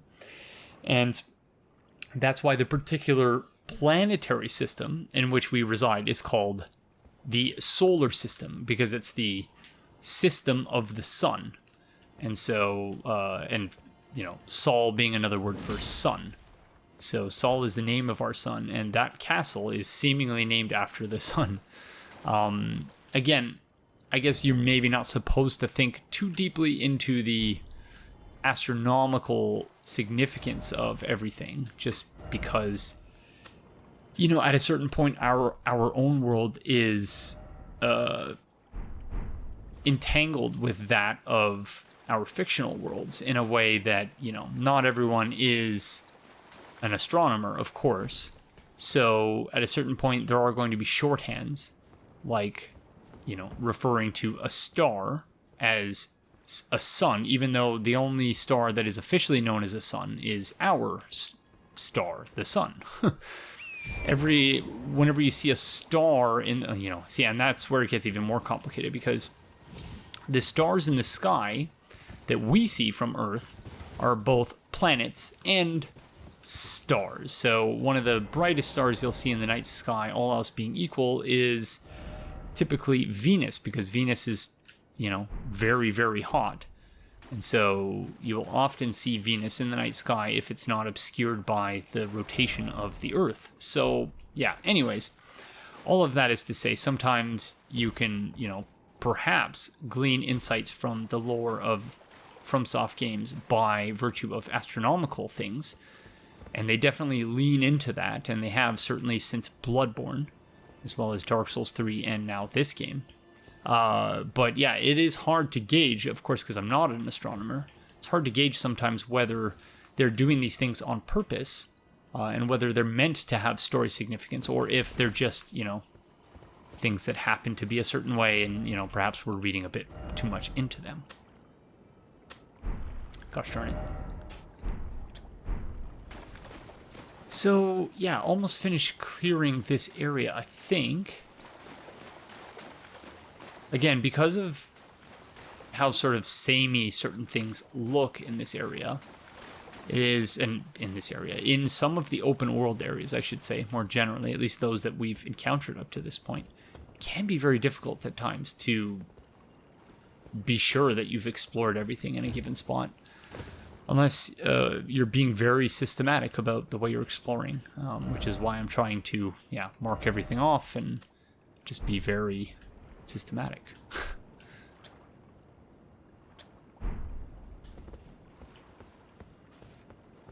Even though, as I've said numerous times at this point, I don't suspect this is the most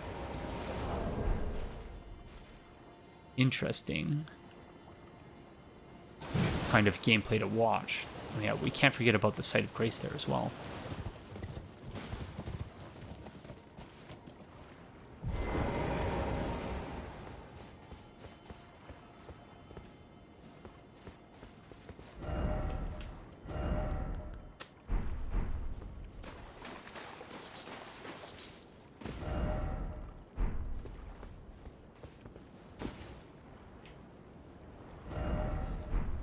Okay, one more little patch of ruins left, and then we'll head to the Site of Grace.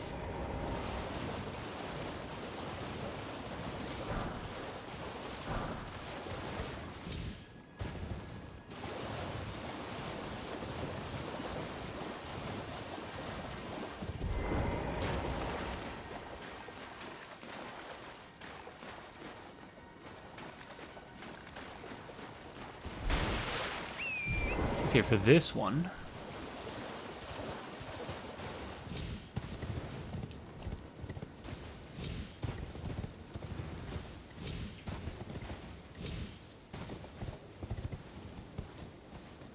this is pointless, right? Time for sleep. Oh no.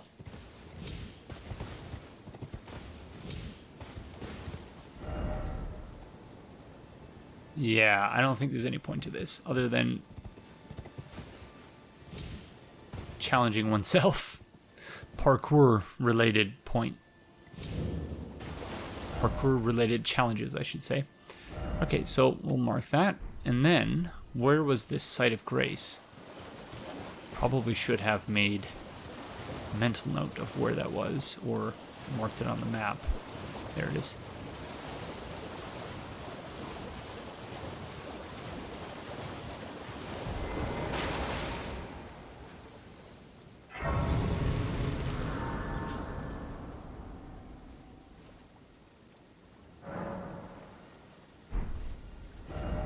Okay, Temple Quarter. Wow, looking at the map now, you can actually see we have done quite a bit. And, it may not be ideal from an entertainment perspective. At least I hope that you're all not finding this dreadfully boring. But, yeah, I really cannot think of a better way of ensuring that we're actually exploring things properly. Because it's just so easy to get turned around and so easy to mix up certain areas where you've been, where you haven't. But yeah, I want to say that is probably as good a place as any other to leave it.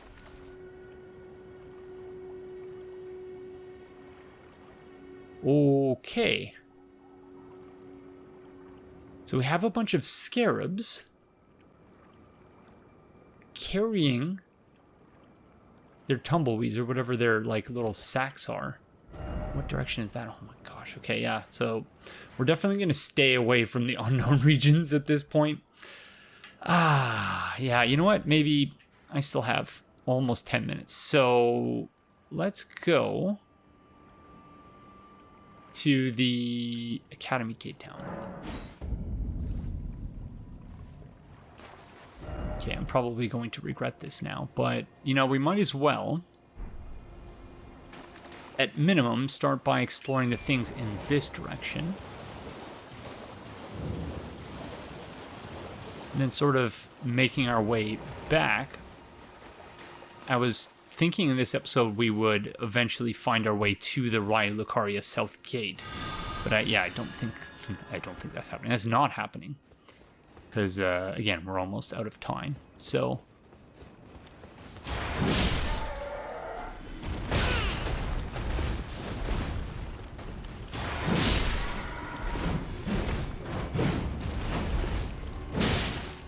that was close.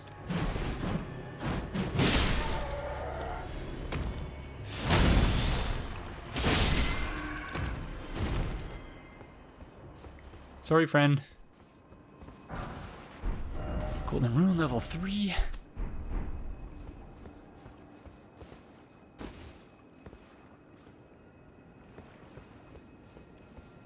So yeah, this whole place is obviously in dreadful, dreadful condition. The mosquitoes are only one indication of that.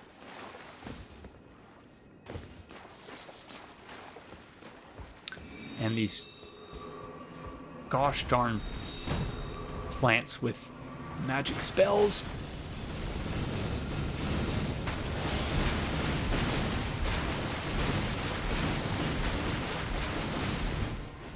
Wow, the only thing that gets me through that are panic dodges.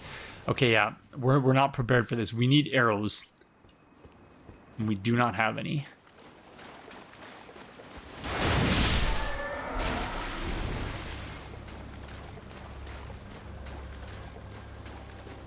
So, I find it somewhat annoying. I wish they would let you look at the map, provided that you don't warp, and just keep you from warping when someone's aggroed onto you. Like, I understand why they don't let you look at your map when someone's aggroed, but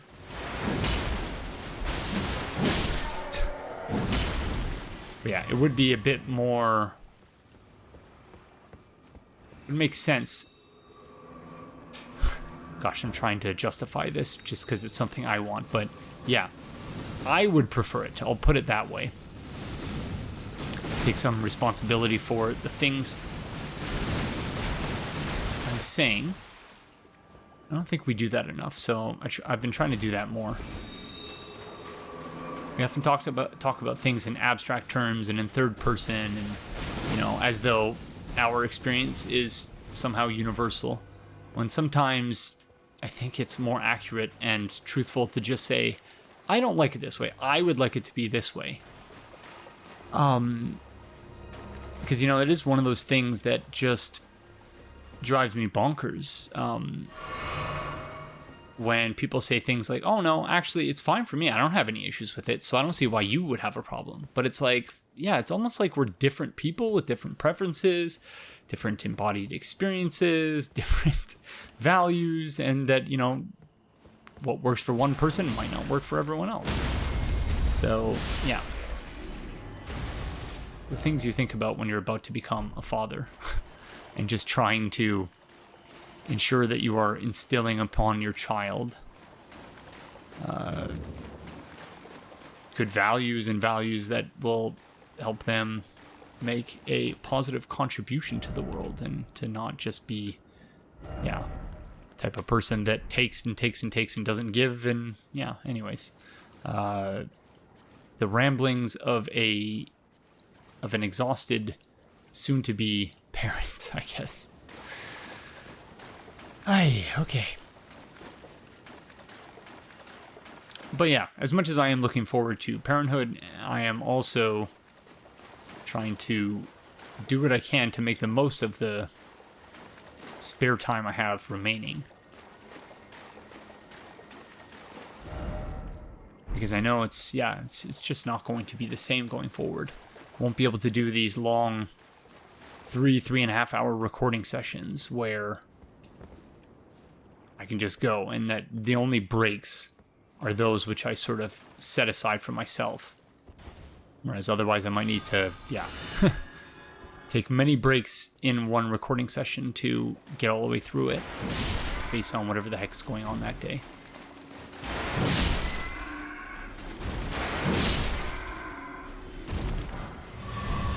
Golden Rune level 4.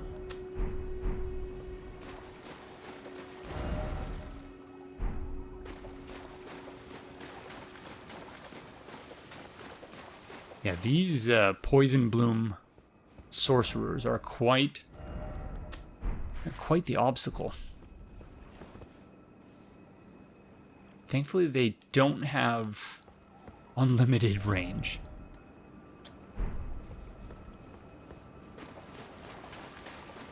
Although they are definitely very rangy, which is to say they have decent range, gosh darn it.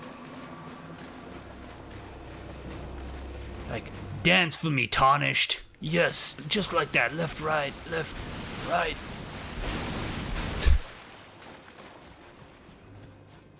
Okay, on the map, this looked like... Oh, never mind. There are some ruins here.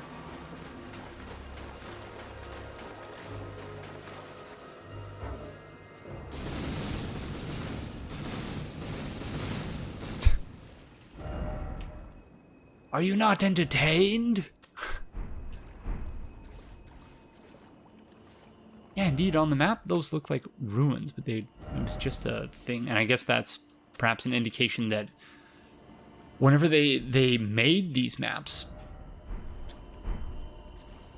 there was some form of ruins there, and they've since sunk into the lake. It's possible I'm giving them too much credit, but yeah, likewise here, you can sort of see... It does look like it's just dirt and mud, but you could perhaps make an argument that there were ruins there, but they've just sunk further into the lake since the time when they made that map, whoever was responsible for producing the map. Okay, right in front of us, that's another thing we need to check.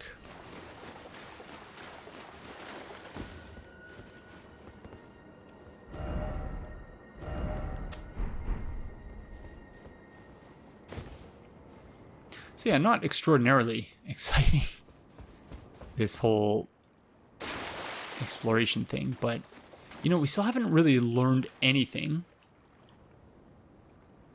about these alien-looking friends. Other than, you know, they're tremendously acrobatic.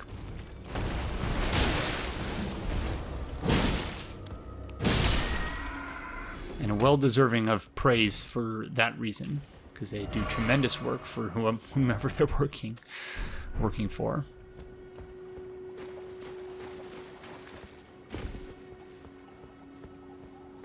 But yeah, beyond that, we don't really know very much.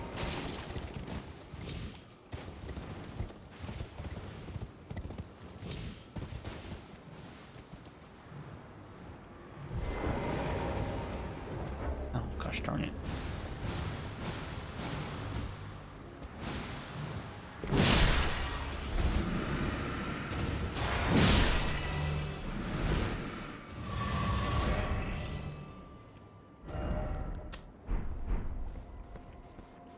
Okay, now, whole series of ruins here. Again, yeah, because, like, so much of it looks very similar, and maybe it's just me, maybe I'm just dreadful at exploring, but I feel like I would have a lot of trouble doing this if I wasn't able to just mark things off on the map. But, you know, maybe that's the game. Maybe that's the whole thing. Cartography simulator. I didn't think that would ever be a FromSoft thing. Something I probably ought to have mentioned in an earlier episode. You know, I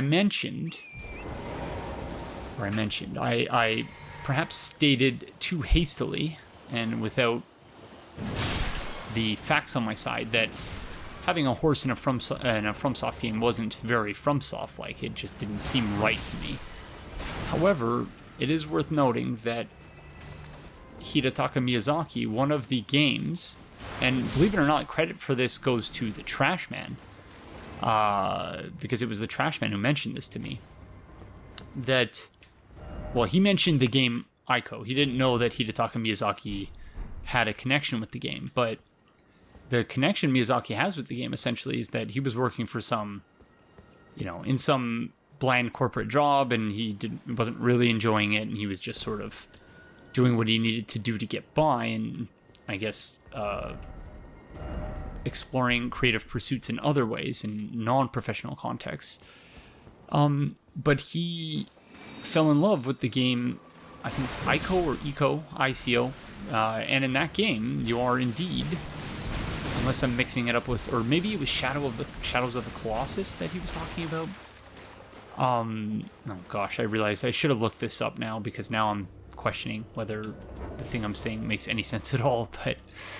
But yeah, in other words, horses in a FromSoft game is not totally unheard of, or not totally without precedent, even though I know those aren't necessarily FromSoft games. But Hidetaka Miyazaki is obviously the president of From Software. He obviously has a significant influence on the creative direction of the studio and the types of things they're doing. And Hidetaka Miyazaki got into game development because of the likes of Eco and Shadow of the Colossus. I want to say those are related games, but not necessarily from the same series or anything. So, in other words, yeah, I was perhaps too hasty and overgeneralizing in suggesting that horses in a FromSoft game just wasn't right, because, of course, there is a precedent for it. So I wonder if I have this Cerulean Tears flask out, if that will make it more likely for the Cerulean Tears to refill instead of the whatever the other one is, the red tears. The Crimson Tears.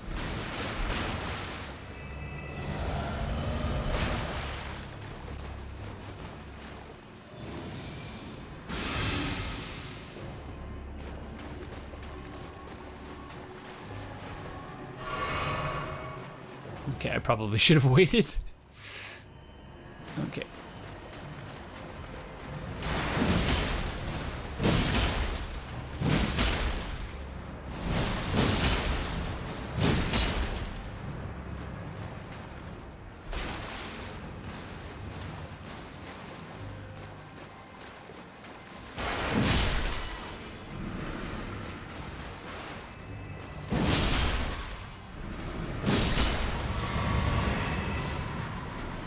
Oh, okay.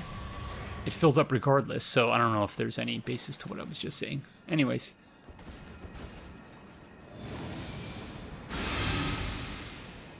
It is quite handy to have that, I will say.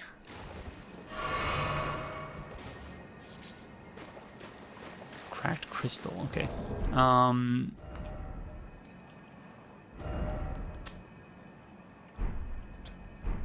Okay, well, we are definitely systematically exploring this area. Again, whether or not this is something that is exciting or interesting to watch, I will leave that up to all of you to decide. And if you answer that question, or if you respond to that in the negative, you will have to accept my sincerest apologies from many months in the past, because obviously, because of the way I've chosen to do this playthrough, I do not have any direct feedback or instantaneous feedback or even delayed feedback, just no feedback period. So I'm doing the best that I can. Where are these friends headed? Oh, we can call summon again.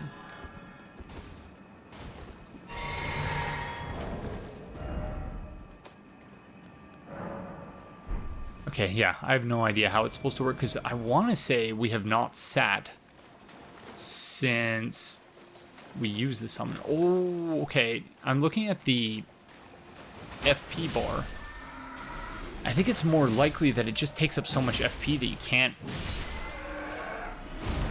do it twice without refilling your flask.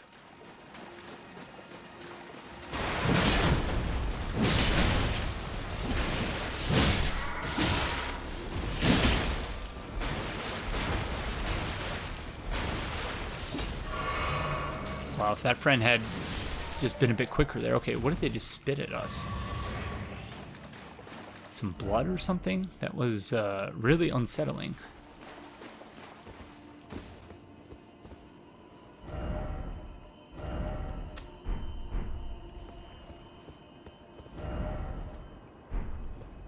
Okay.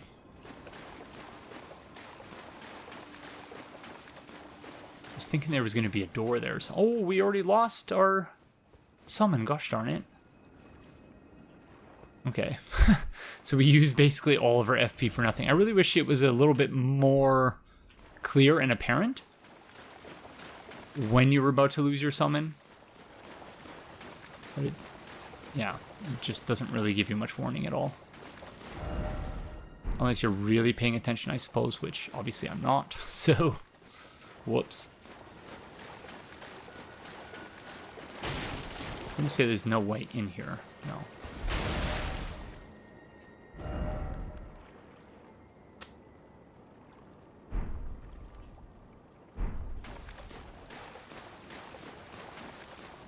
There's some friends up there.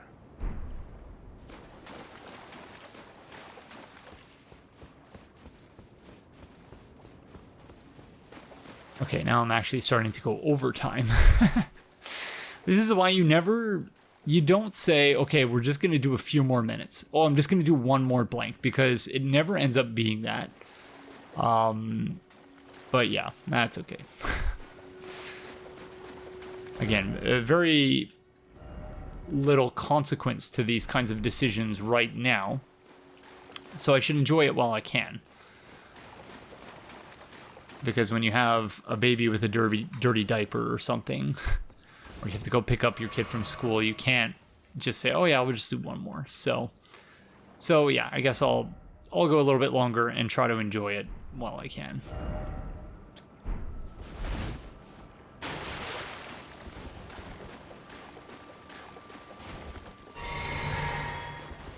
There are a lot of alien friends on this roof here.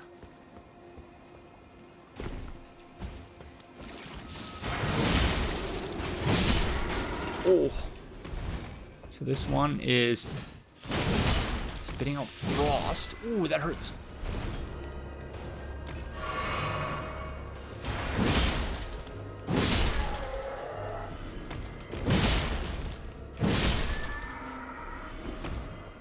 Whew. So we are going to need some more HP at a certain point, but at this point I'm leveling endurance and strength, but mostly strength.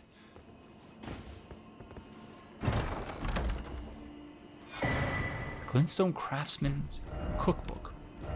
I'm mostly leveling strength because, yeah, I want to be able to one-hand this weapon, even though we probably shouldn't be using it one-handed. Oh, crud.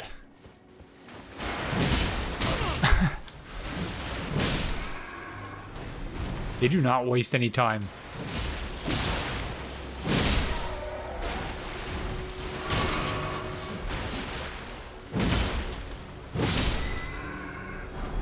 Ooh, dirty chainmail, okay. May have got my wish in terms of learning a little bit more about these friends. Chainmail worn by young albinorics. The appearance of a protruding belly provides no benefits worthy of note. Young albinorics. So these are the albinorics before they end up looking all withered and ghoulish like those in the village of the albinorics. That's tragic. So they look like completely different creatures by the time they're ready to die. Crystal Bud.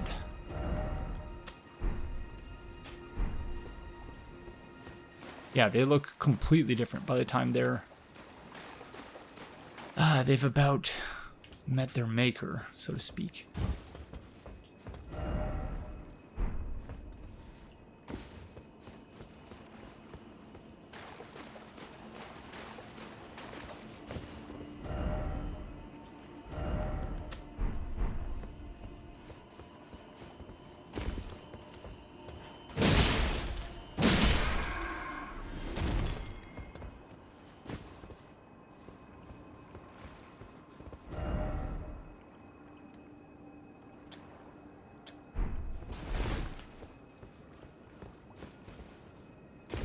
Gosh darn it.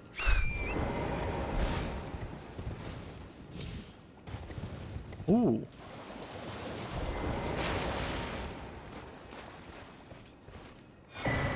Golden seed, very nice. So this is one of the minor herb trees, I suppose. Or is it? I'm still not fully clear on how to distinguish between all of the various types of trees. Sure, by the time this playthrough is over, however, I will be an expert.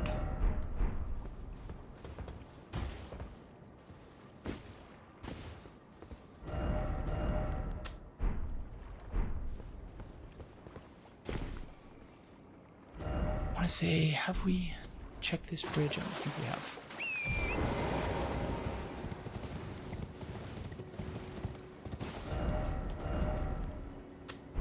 There's a finger reader on the other side of that bridge. I can see them up there.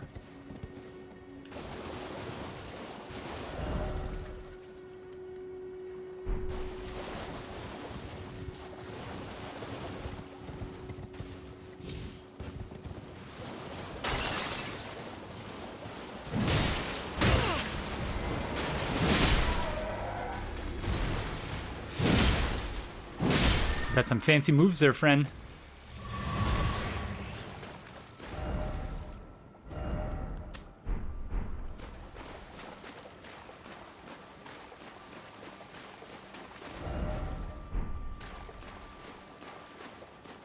Okay, I can hear another scarab. Oh no.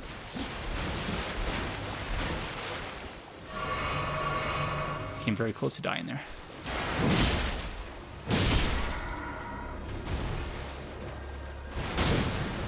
But ran out of stamina. Got greedy.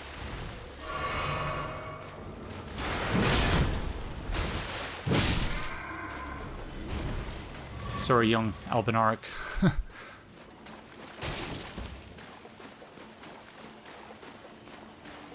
Okay. This place also has that very strange... There's like an aura around everything.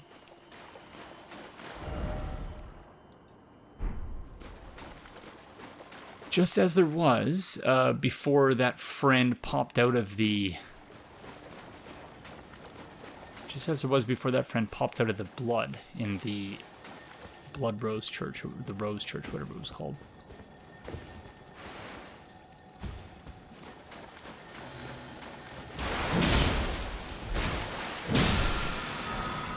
Somber Smithing Stone level 2. Not bad. Did you just pop out of the water, friend?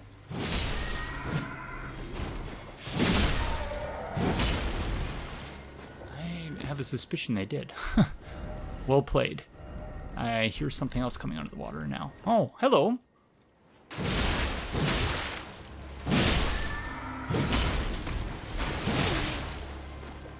I'm sorry, friend. You all are doing quite well, but this weapon is actually doing even better. It doesn't mean I'm better, it just means the weapon is better. Gosh darn it.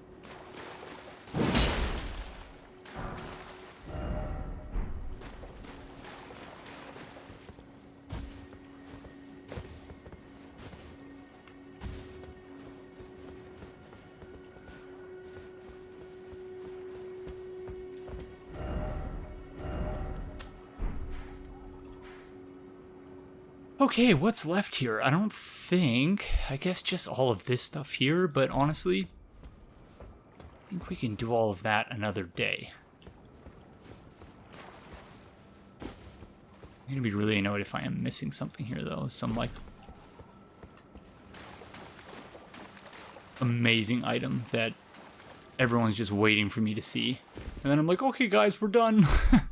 And just walk off and actually never come back here again.